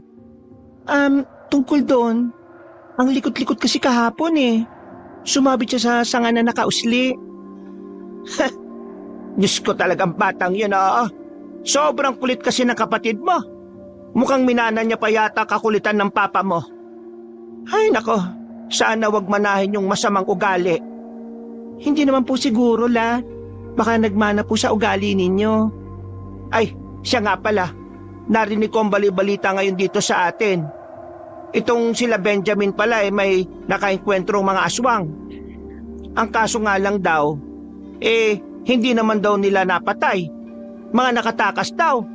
Ay nako, eto nga ba sinasabi ko Delikado ang baryo ng mga aswang na yan. Buti na lang talaga, may mga samahan na kagaya ni na Benjamin. Doon lang, paano na lang kung wala? Ella, nakakita na ba talaga kayo ng aswang? Di ba nakwento ko naman sa iyo nung araw, nung buhay pa ang lolo ninyo. Nakakita kami ng aswang. Muntikan pa nga kami mabiktima Mabuti na lang talaga, nakatakbo kami sa maraming tao.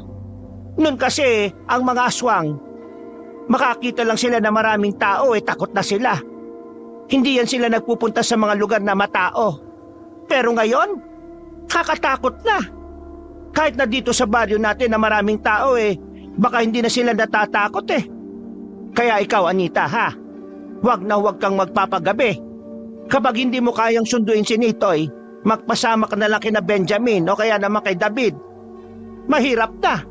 Mga taga Maynila pa naman kayo. bumuntong hininga na lamang si Anita. Sa mga nangyayari, naiisip niya na rin na hinga ng tulong ang dalawang binata. Ibaba na lamang niya ang kanyang pride dahil mas mahalaga sa kanya ang kaligtasan ng kapatid. 5 araw pa ang nakalipas, naging maayos naman ang buhay ng dalaga at ng kanyang pamilya.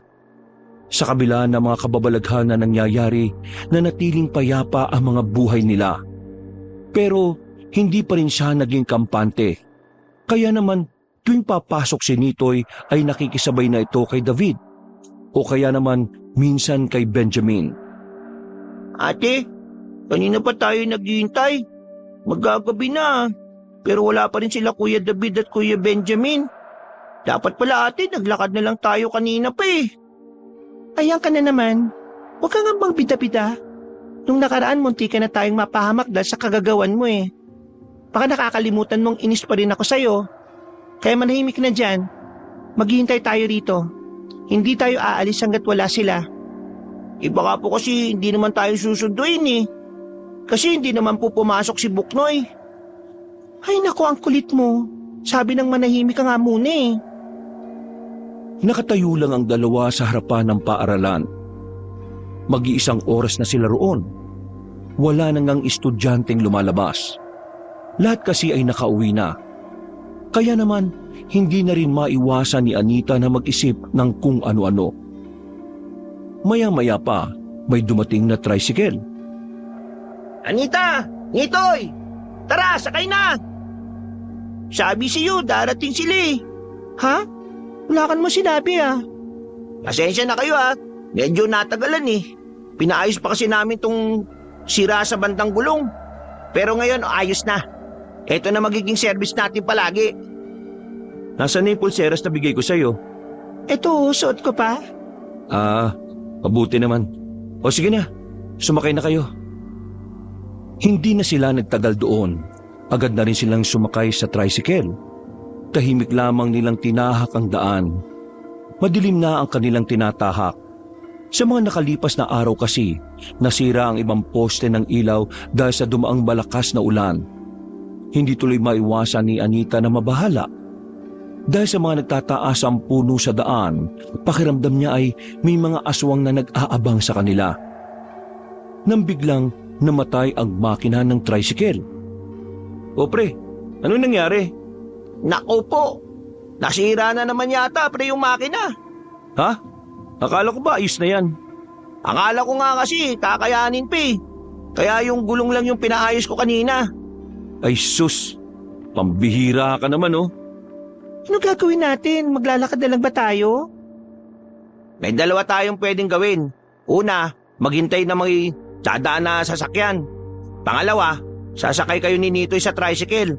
Tapos, itutulok namin ni Benjamin hanggang sa makarating tayo sa atin. Ha?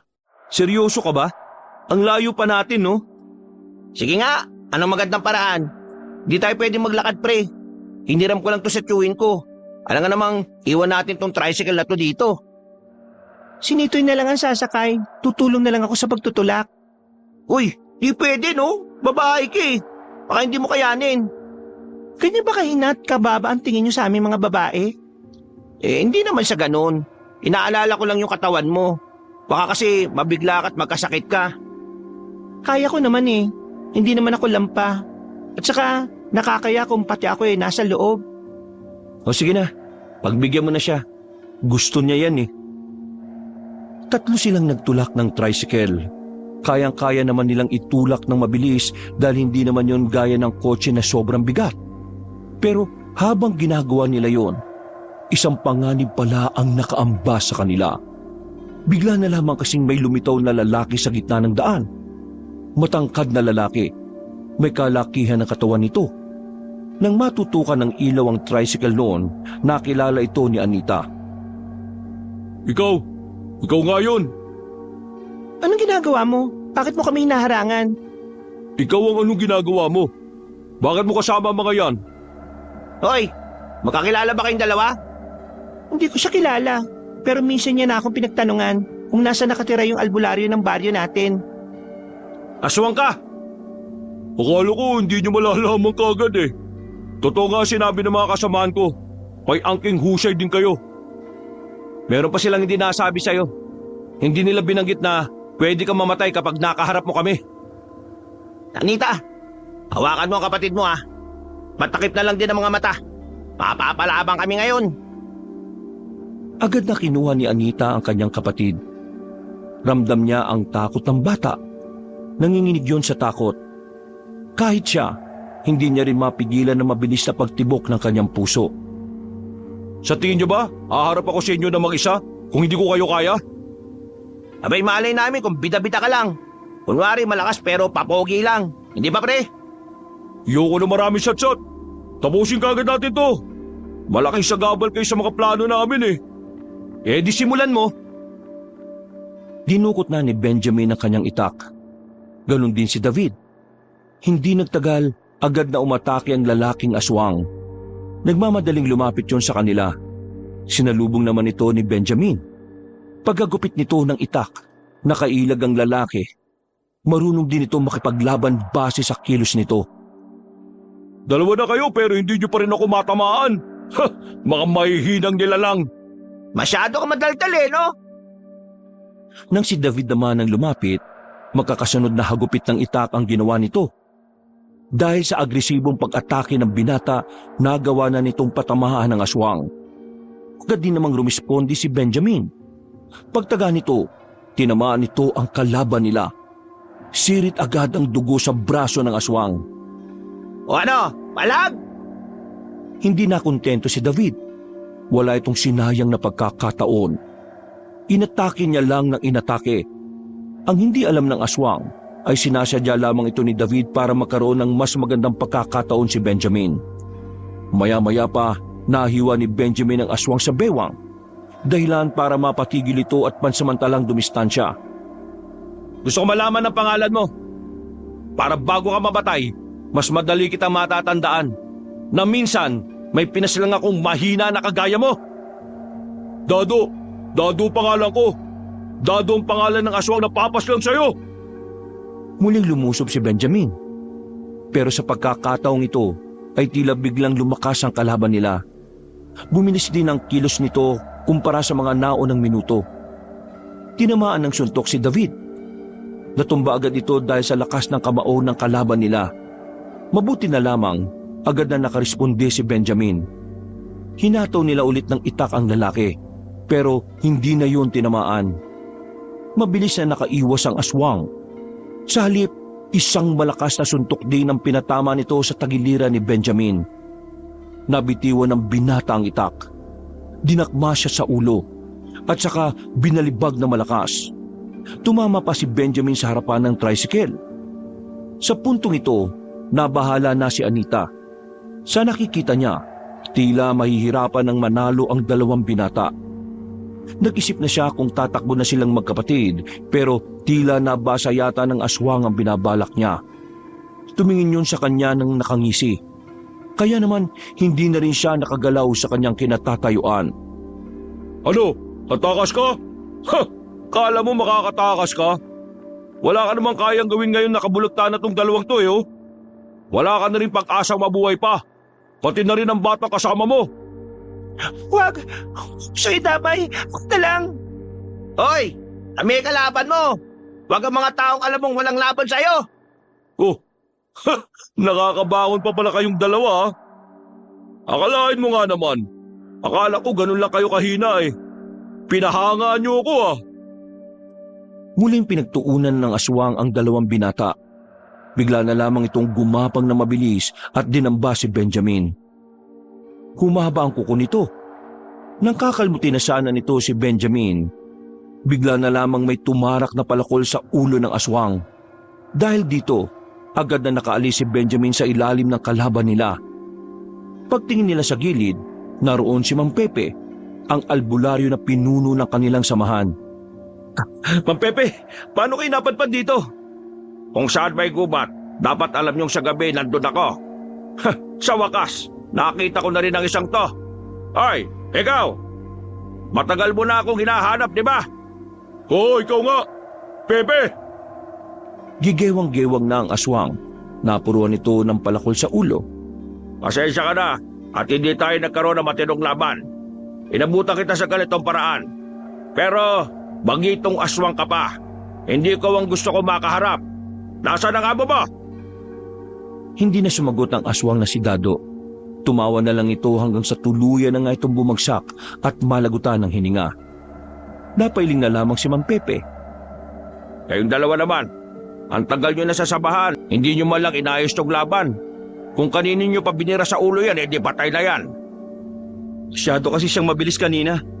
Pasensya na ho. Walang magagawa ang pasensya. Ang mahalaga, ligtas na kayo. Napatay natin ang kanang kamay ni Efren.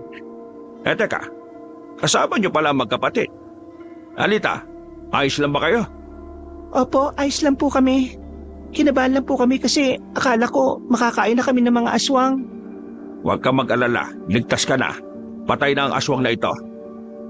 Ate, uwi na po tayo. Natatakot na po ako eh. Baka mamaya kainin tayo ng mga aswang. Nitoy, wala ka nang dapat nang ikatakot. Makakauwi na tayo ng ligtas. Ay, sige na, sumakay na kayo. Sira ho yung tricycle na yan eh. Kailangang itulak. Napapailing na lamang ang matanda. Itinulak na lamang nila yon. Halos 2 oras silang nagtulak. Hanggang sa matsyempohan nilang rumoronda ang mga pulis mula sa bayan. Hindi na sila noon hanggang sa makarating na sila sa baryo. Pag-uwi nila, hindi na nagdalawang isip sila Benjamin at David na ipagtapat kay Aling Linda ang mga nangyari. Hindi makapaniwala matandang babae. Alalang-alala ito sa 2 nitong apo.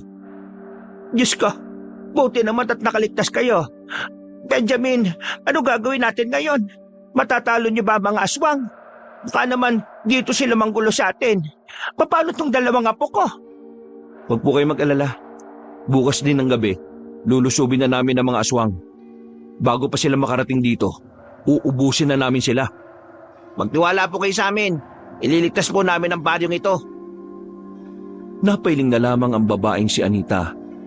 Hindi niya kasi inakala na magiging ganito ang takbo ng buhay nila.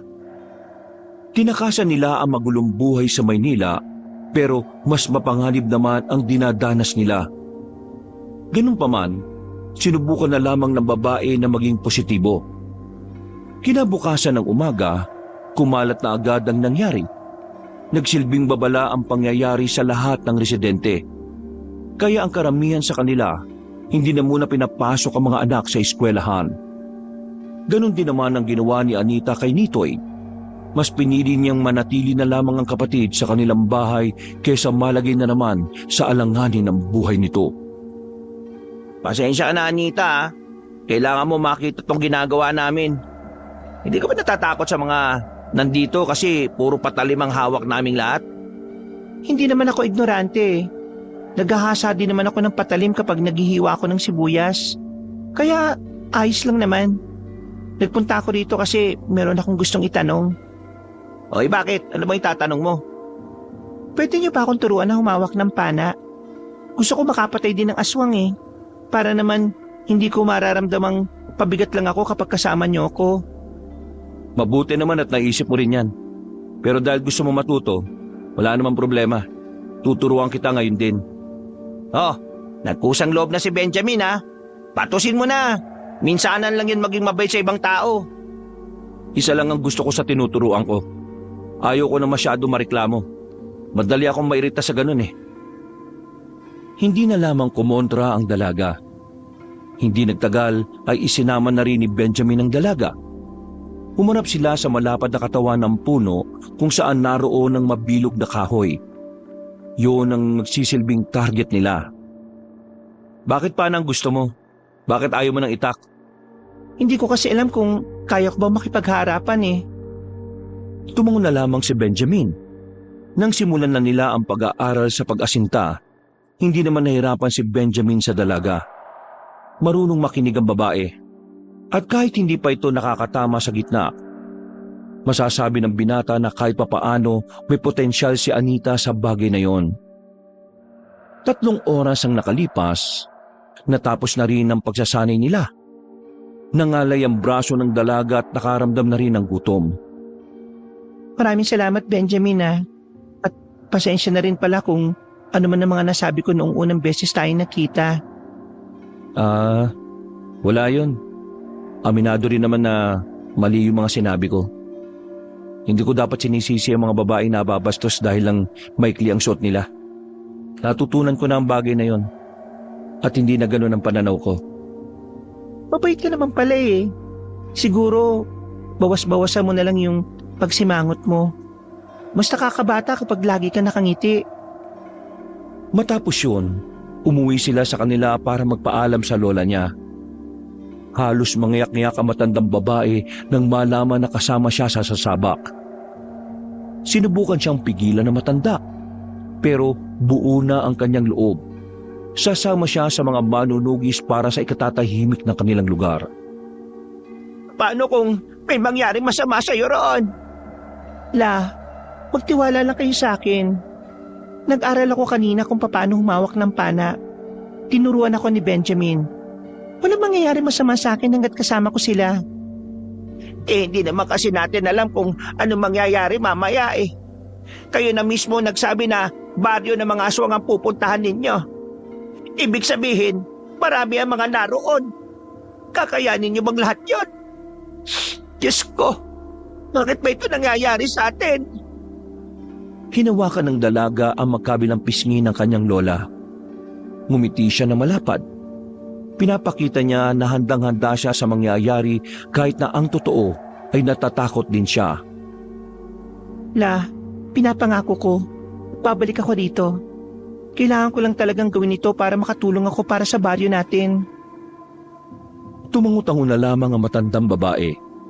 Maya-maya pa'y dumating na rin sila Benjamin kasama ang iba pang miyembro ng samahan. Ipinaalam nila ang babae kay Aling Linda. Hindi nagtagal, sinimulan na rin nilang umalis.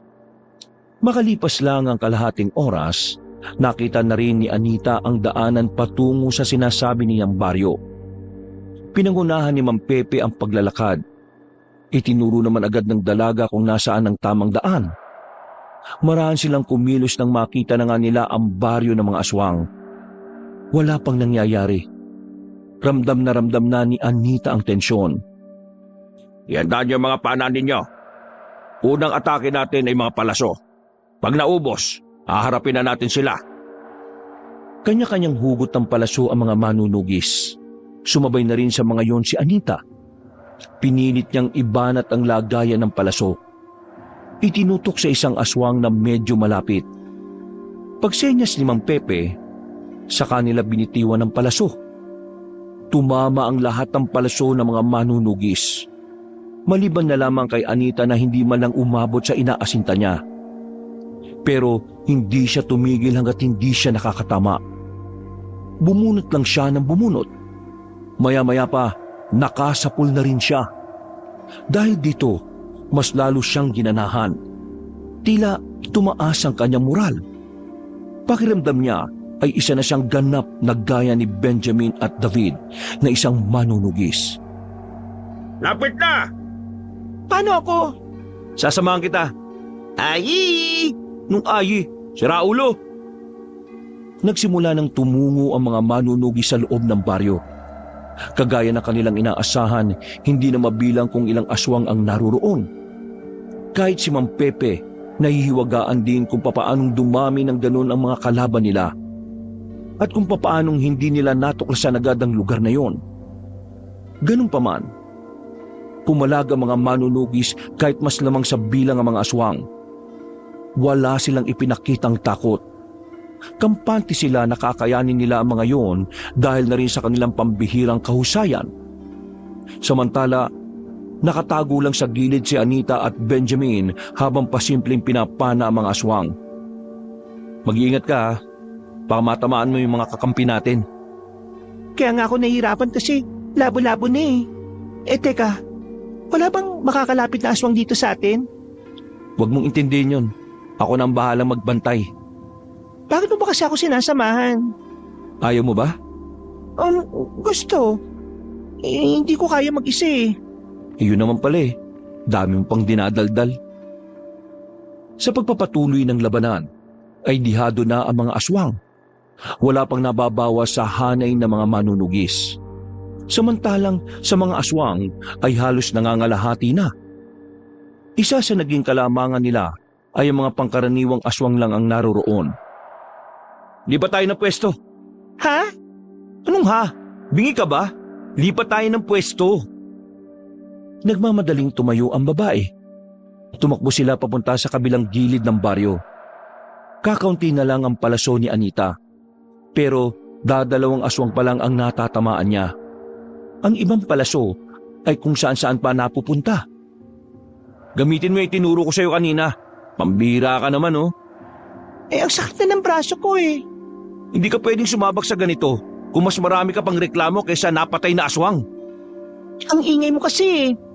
Manahimik ka para makafocus ako.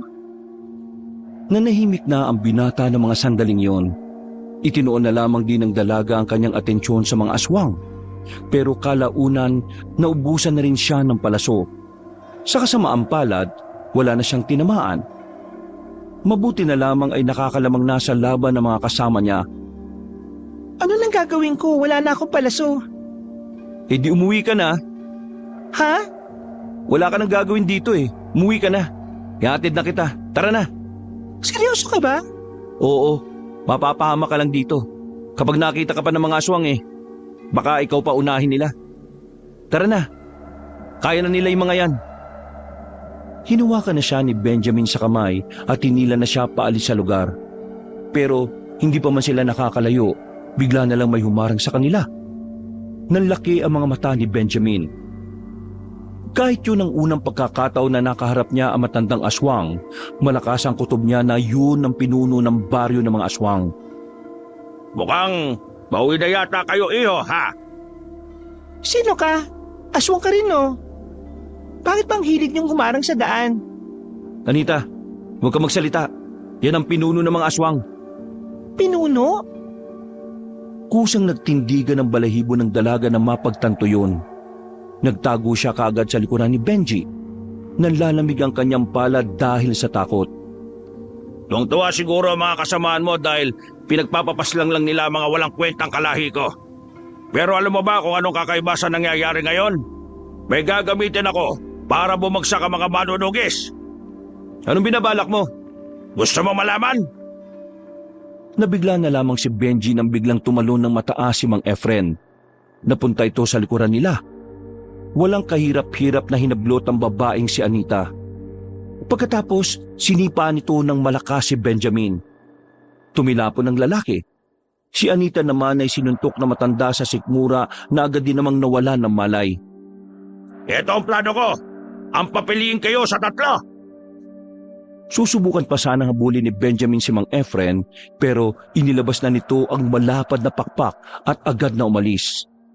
Dala-dala ang babaeng si Anita na walang kaalam-alam sa mga nangyayari. Nagising na lamang siya nang marinig na niya ang tinig ng kanyang lola at ang kanyang kapatid. Pagtingin niya sa gilid, nakita niyang nakagapos ang bata at matandang babae sa haligi. Nitoy, Lola! Sino? Bakit kayo nakagapos? Ikaw rin, Ti. Ano nangyari? Nakagapos ka rin. Anong mangyayari sa atin? Pinagsama-sama ko na kayong tatlo sa mismong bahay ninyo. Huwag kayong mag-alala. Maya-maya lang, may darating na rin dito para iligtas kayo. Ang kaso nga lang, kailangan nilang mamili sa inyong tatlo kung sino lang ang pwedeng iligtas.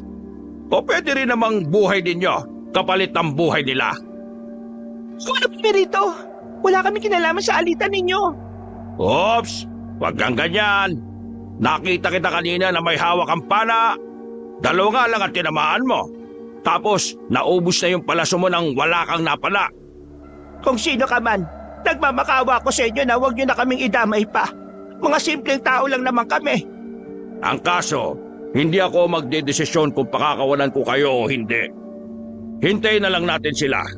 Mamaya naman siguro narito na rin sila. Magsisimula na rin ang magandang palabas. Gagawin niyo sa baryong to. Bakit gustong-gusto niyong sakupin? Oh, akala ko ba wala kayong kinalaman? Bakit mo alam ang bagay na yan? Ikaw masyado ka maraming nalalaman Oras na yata para tumikom ang bibig mo habang buhay. Hindi ko alam kung anong pinagmulan ng mga pinaglalaban niyo. Pero hindi tama na idamay niyo ang mga taong walang kaalam-alam. Kung may problema kayo, Wala kang karapatang magsalita. Dahil ang alam mo lang ay ang mga kwentong naririnig mo. Nasabihin ko sa iyo, ang baryong ito ay dating baryo ng mga aswang. Inagaw lang sa amin ito ng mga sinaunang albularyo at manunugis. Ngayon, wala na sila rito. Babawin ko na kung ano man ang totoong sa amin. masama ka, bad ka, hindi ka mapapatawad ni Lord. Ay, Bata, huwag ka maingay ha. Kasi alam mo, nangangain ako ng batang maingay. Bigla na lamang nagbagong anyo na matandang aswang. Lalong naiyak ang batang si Nitoy. Nanginginig na ito sa takot. Naihina rin ito sa salawal. Nakikiusap ako. Huwag mo nang takutin ang apo ko. Wala siyang kinalaman dito. Bata lang siya. Okay, sige. Madali naman akong kausap eh. Maawain din naman ako sa mga bata. Muling ibinalik ni Mang Efren ang itsura niya sa dati. Tawa ito ng tawa. Para nitong mamamatay sa kakahagalpak. Awang-awa naman si Anita sa kanyang kapatid. Nagsarado ang kanyang mga kamao. Napaksama mo. Maraming salamat sa papuri, Iha. Ang mga ganyang salita ay mas lalong nakakapagpagana sa kalooban ko. Biglang napalingon si Mang Efren nang maramdaman nitong may mga dumating sa labas. Winasak nito ang pintuan at inihagi sa labas. Mula sa loob, natanaw ni Anita sila Benjamin sa labas. Kasama na nito si Mang Pepe at si David. Nandyan na pala kayo. Mabuti naman at dumating na kayo kaagad. Kanina pa kasi ako naghihintay eh. Akala ko pababayaan nyo na lang na mamatay tong tatlo sa loob eh. Gawain ba talaga ng isang pinunong aswang na gamitin ng ibang tao para makalamang sa laban? Matanda ka na. Dapat alam mo na isang tunay na leader kayang umisip ng magkakaibang paraan para manalo sa laban. Kung gano'n masasabi kong pangmahinang paraan ang naisip mo. Sige, sabihin na nating mahina. Pero ito ang problema natin ngayon. Mamili ka, buhay mo o buhay nilang tatlo. Sinasabi mo bang pakakawalan mo sila kung sasama ako sa'yo? Sasama sa akin. Pakakawalan ko lang sila kapag napatay kita ngayon. Ikaw lang naman ang problema ko eh. Wala akong pakialam sa mga bata mo dahil wala ngang kwenta mga yan. Pakawalan mo muna sila, saka ako papayag sa gusto mo. Hindi naman ako bata para gawin yon. Ikaw ang lumapit sa akin, saka ako sila pakakawalan. Huwag tayong maglukuhan dito. Kung ganyan ang gusto mo mangyari, wala tayong mapapala kasi hindi ako magtitiwala sa'yo. Kung patayin ko na lang kaya sila, kaya niyo bang makita na mga nakakalat ang mga laman loob nila? Natigil ang kanilang pag-uusap nang maramdaman ni Mang Efren na may paparating na palaso sa kanyang direksyon. Pinukulan na pala ito ni David na nakatago sa di kalayuan. Pero sa kasamaang palad, nasalo na matandang aswang ang palaso. Kinuha naman ni Mang Pepe ang pagkakataong yon para tagain si Mang Efren. Tinamaan niya yon sa dibdib. Sa puntong ito, napadistansya na ang kalaban sa mga sandaling yon. Mabilis namang tumakbo si Benjamin sa loob ng bahay para pakawalan sila Anita. Kailangan ko kayong alisin dito. Saan tayo pupunta? Anong gagawin natin? Basta, kailangan nyo lumayo. Natanggal na rin ni Benjamin ang kanilang pagkakatali. Wala silang sinayang na pagkakataon. Habang kinakalaban ni Mang Pepe ang pinuno ng mga aswang, agad na rin silang tumakbo sa likod ng bahay. Sa daan ay sinalubong naman sila ni David. Dito tayo, dali! Binuhat na ni Benjamin ang batang si Nitoy, habang si David naman ang bumuhat sa matanda. Karipas ang takbong ginawa nila makaalis lamang doon. Bawat kabahayan nga na nadaraanan nila ay nag-aalok na papasukin sila. Pero hindi nila yung pinato sa kadahilanang madadamay ang mga residente sa nangyayari. Maya-maya pa, nakarating na rin sila sa kalsada. Sumakto naman ang merong dumaan na jeep. Pinara nila yun at agad din naman silang sumakay. Pag-andar ng sasakyan, ay bigla na lamang merong humila kay Anita palabas. Bago marurot ang jeep ay tumalon din palabas. Sinuntok ni Anita sa pagitan ng hita ang matandang aswang kaya nabitiwan siya nito. Nuisit! Akala niyo matatakasan niyo ako? Dito ka lang! Akong bahala rito! Ikaw? Haharap sa akin? Nagpapatawa ka bang binata ka? Para mong sinabi na pinalaban mo yung pusa sa leon. Kung ano man ang ginawa mo kay Mang Pepe, sisiguraduhin kong pagbabayaran mo yon. Papatayin ko na lang kayong lahat para wala ng problema. Tumalon ang aswang papunta sa binata. Nailaga ni Benjamin ang unang suntok na ginawa nito. Bumunot ang kutsilyo si Benjamin. Nang makakuha ng tamang pagkakataon ay agad niyang sinaksak ito sa tagiliran. Sinundan niya pa yun, pero nakalayo na kagad si Mang Efren. Nagbago na ng anyo ang matanda nang magalit ito sa ginawa niya. Walang ano-ano, mabilis na nakalapit ang aswang sa binata. Kinalmot nito si Benjamin. Hindi pa yun nakontento, kinagat pa nito ang hita ni Benjamin. Buti na lamang ay nagawa nitong tusukin si Benjamin sa mata, kaya kahit papaano ay nagkaroon siya ng pagkakataong makabangon. Iika-ika itong tumayo. Kukunin na sana nito ang kutsilyong nabitiwan, pero bigla siyang sinipa sa mukha ni Mang Efren. Bulagta ang binata. Umikot ang paningin nito. Muling umibabaw si Mang Efren kay Benjamin. Akmang tatapusin na sana nito ang lalaki, pero nagulat na lamang ito na makaramdam na ito ng hapdi sa likuran. Pinagsasaksak ito ni Anita ng ilang beses. Tinatadyo ng dalaga. Doon niya ibinuhos ang lahat ng kanyang galit. Napaatras si Mang Efren. Umagos na ang dugo nito. Nalilisik ang mga matang nakatingin kay Anita. Wisit kang babae ka! Ang kapal ng mukha mong bakelam, wala ka namang kwenta! Dapat sa'yo, maagang pinagpapahinga! Lalapit pa sana ito kay Anita, pero hinawakan ito ni Benji sa paa. Kaya naman hindi na ito napilitang makalapit sa dalaga. Malakas na sampal ang natanggap ni Anita. Sa lakas ng sampal ay bumagsak siya kaagad. Nanlalabo ang kanyang paningin sa sobrang hilo. Naramdaman na lamang niyang hawak-hawak na ni Mang Efren ang kanyang buhok. Humaba ang kuko ni Mang Efren habang nakatingin sa liig ng babae. Lalagyan kita ng gribo sa leeg mo! Visit! Isang palaso ang tumarak sa bandang batok nito. Dumating si Mang Pepe. Wala man lang itong kagalos-galos. Agad itong lumapit sa aswang. Si Mang Efren naman ay lumayo muna saglit. Bakit ba sa tuwing gusto ko ng pumaslang saka may humahad lang? Banas na ako sa inyo, ha? Kanina pa tumatakas ang dugo ko. Akala ko ba malakas ka? Bakit mas sinabol mo pang mahihina kaysa harapin ako? Nakakatamad kang kalaban Mas marami pa tayong pinag-uusapan kaysa magpatayan. Kung patayan ang gusto mo, pwede naman natin ituloy ngayon.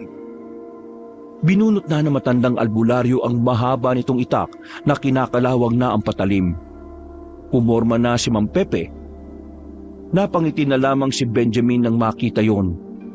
Alam kasi ng binata na kapag gano'n na ang tindig ni Mang Pepe, seryosong-seryoso na ito sa laban. Si Anita naman, bagamat malinaw na ulit ang kanyang paningin, hindi pa rin siya makatayo. Nakikita niya ang mga nangyayari pero wala siyang magawa. Parang panandali ang nakomatos ang kanyang katawan. Benjamin, Anita, igaganti ko kayo sa siraulong ito. Manood na lamang kayo at magpahinga. Tingnan natin kung tumagal ka sa akin. Babalasayan kita, makikita ba? Parang mabangis na hayop na lumusob si Mang Efren. Ang mahaba nitong kuko ang nagsisilbi nitong sandata. Pero madali lang yung nasasalag ni Mang Pepe gamit ang itak nito. Kalaunan, tinamaan si Mang Pepe sa balikat. Pero hindi yun naging dahilan para mapabagal ang kanyang galaw. Tila walang nangyari. Normal pa rin ang kilos. At ang bawat wasiwas nito ng itak ay nagdudulot pa rin ng pagkabahala kay Mang Efren. Nagkaroon na ng pagtataka ang aswang. Hindi nito malaman kung papaanong tumatagal ang matandang gaya ni Pepe. Si Mang Pepe naman, ilag lang ng ilag. Binabasa nito ang bawat kilos ng kalaban. Mga ilang sandali lang, nakakuha na ito ng tamang pagkakataon. Isang malakas na hataw ng itak ang ginawa nito sa tagiliran ni Mang Efren. At dahil dito, tila natigilan ng aswang. Nanlalaki ang mga mata. Hindi makapaniwala sa nangyari. Pinagbibigyan lang kita kanina. Dalawak mo ang 3 similyan. Pero ngayong wala akong dapat na alalahanin pa. Ipapakita ko sa iyo ang tunay na ako. Bakit? Sino ka ba? Isa ka ba sa anak ng mga sinaunang manunugis na nagnakaw sa baryong ito? Oo. Ako ang isa sa anak nila. At hindi nila ninakaw ang baryong ito. Kayo ang unang nagpalaya sa mga taong naririto noon. Binawi lang ng mga ninuno namin ng lupain ito. Kasinungalingan! Pagmamayari ng mga aswang ang baryong ito. Hindi ko sa inyo! Wala na akong pakialam kung anong gusto mong paniwalaan. Ang malaga na lang sa akin ay narito ako para pigilan ka sa mga pinaplano mo. Bigla na lamang lumundag ang matandang aswang papunta sa kinahihigaan ni Anita. Sa puntong ito, nagkaroon na naman ng kahinaan si Mang Pepe. Masyado itong nalibag sa pakikipag-usap. Hindi na nito namalaya na ang distansya lang pala ng dalaga sa aswang ay malapit lang. O ano? Hindi ka yata makapagsalita. Bakit? Takot ka bang mapahamak siya? Duwag! Isa ka malaking duwag! Manahimik ka dyan! Wala kang ibang gagawin dito kundi ang maging kapalit ng buhay niya. Ngayon, albularyo, mamili ka ulit! Ikaw o ang buhay nitong babae na ito? Mang Pepe, hayaan mo ako! Piliin mo ang sarili mo! Tuso talaga mga aswang kahit na kailan. Pero para sabihin ko sa'yo, hindi mo ako mapapaslang kahit gamitin mo pa sa akin ang babaeng yan. Ha! Sinasabi mo bang mas pipiliin mo ang sarili mo kaysa sa kanya? Mismo! Anong klaseng pinuno ka? Siya na rin naman ang nagsabi, di sige. Sige! Akala mo hindi ko itutuloy? Manood ka! Nang dadakmay na ni Mang Efren ng dalaga si Leeg, ay bigla na lamang itong nakaramdam ng sakit ng ulo. Nabitiwan niya ulit ang babae. Napahawak pa matandang aswang sa ulo niya na sobrang sakit. Anong nangyayari sa akin? Hindi ko suot ang pulseras kanina kaya mo kong hawakan. Pero ngayon, pasensya ka na lang. Kung kanino mo pa sana sinuot yan, di sana. Hindi ka nabitbit. Pasensya na. Akala ko kasi kasama kita sa lahat ng oras kanina eh. Kaya naging kampante ako na hindi suotin to. Katangahan yan. Pambira ka naman, oh. Natuon ang atensyon nila kay Mang Efren. Hilong-hilo pa rin yun dahil sa pulseras na proteksyon ni Anita. Hindi na nagsayang ng oras si Mang Pepe. Mabilis itong tumakbo palapit at saka itinarak na ang itak sa tiyan ng aswang. Pero nagawa pang makapalag ni Mang Efren. Hinawakan nito si Mang Pepe sa balikat. Pinisil nito ng madiin ang parting yon. At sa puntong ito, nakaramdam na rin ng sakit ang albularyo. Hindi ako papayag na ako lang ang mamamatay. Isasama kita sa iba. Panaginip ka ng gising. Mauna ka na ron. Sa langit ang destinasyon ka. Buong puwersang mas ibinao ni Mang Pepe ang itak. Paghugot niya, tumagas ang dugo mula roon. At kahit natakpan nito ng malapad itong palad ang tama nito, malakas pa rin bumubulwak ang pulang likido. Totoo ba ito? Totoo bang natalo mo ako? Anong nangyari? Hindi ka pa nananaginip. Lahat ng nararamdaman mo ngayon ay totoo. At lahat ng yan ay dahil sa kasamaan mo. Hindi ako papayag na hindi makabawi sa baryong ito. Hanaban ako hanggang sa... Nadapa na ang matandang aswang. Sinusubukan itong makabangon pero kapag naitutukod na nito ang isang tuhod ay muli itong bumabagsak. Maya-maya lang din ay nalagutan na rin ng hininga ang pinuno ng mga aswang. Benjamin, Anita, natalo na natin siya. Magaling ang ginawa niyong katapangan, lalong-lalo ka na, Anita. Masyado mo kong pinahaga ngayon. Mang Pepe, yung katawan ko, bakit hindi ko maigalaw? Huwag ka mag-alala, akong bahala sa'yo. May babalik ko rin ang lakas mo. Benjamin, kaya mo pa bang tumayo? Oho, ako nang bahala kay Anita. Ako na hong bubuhat. Pabalik na mga kasamahan natin. Pagbalik nila, ideklara na natin ang pagkapanalo natin mga manunugis. At susunugin natin ang lahat ng mga bangkay ng mga aswang. Matapos ang laban na yon, agad na dinala si Anita sa bahay ni Mang Pepe. Mayroong mga pinainom sa kanyang halamang gamot. Mga likidong nagbabalik umano ng mga enerhiyang nawala. O mga lakas ng ugat na naapektuhan dahil sa pagkakaalog ng ulo. Umaga na nang maging maayos ang pakiramdam ng dalaga. Nakabalik na rin ang kanyang lola at kapatid.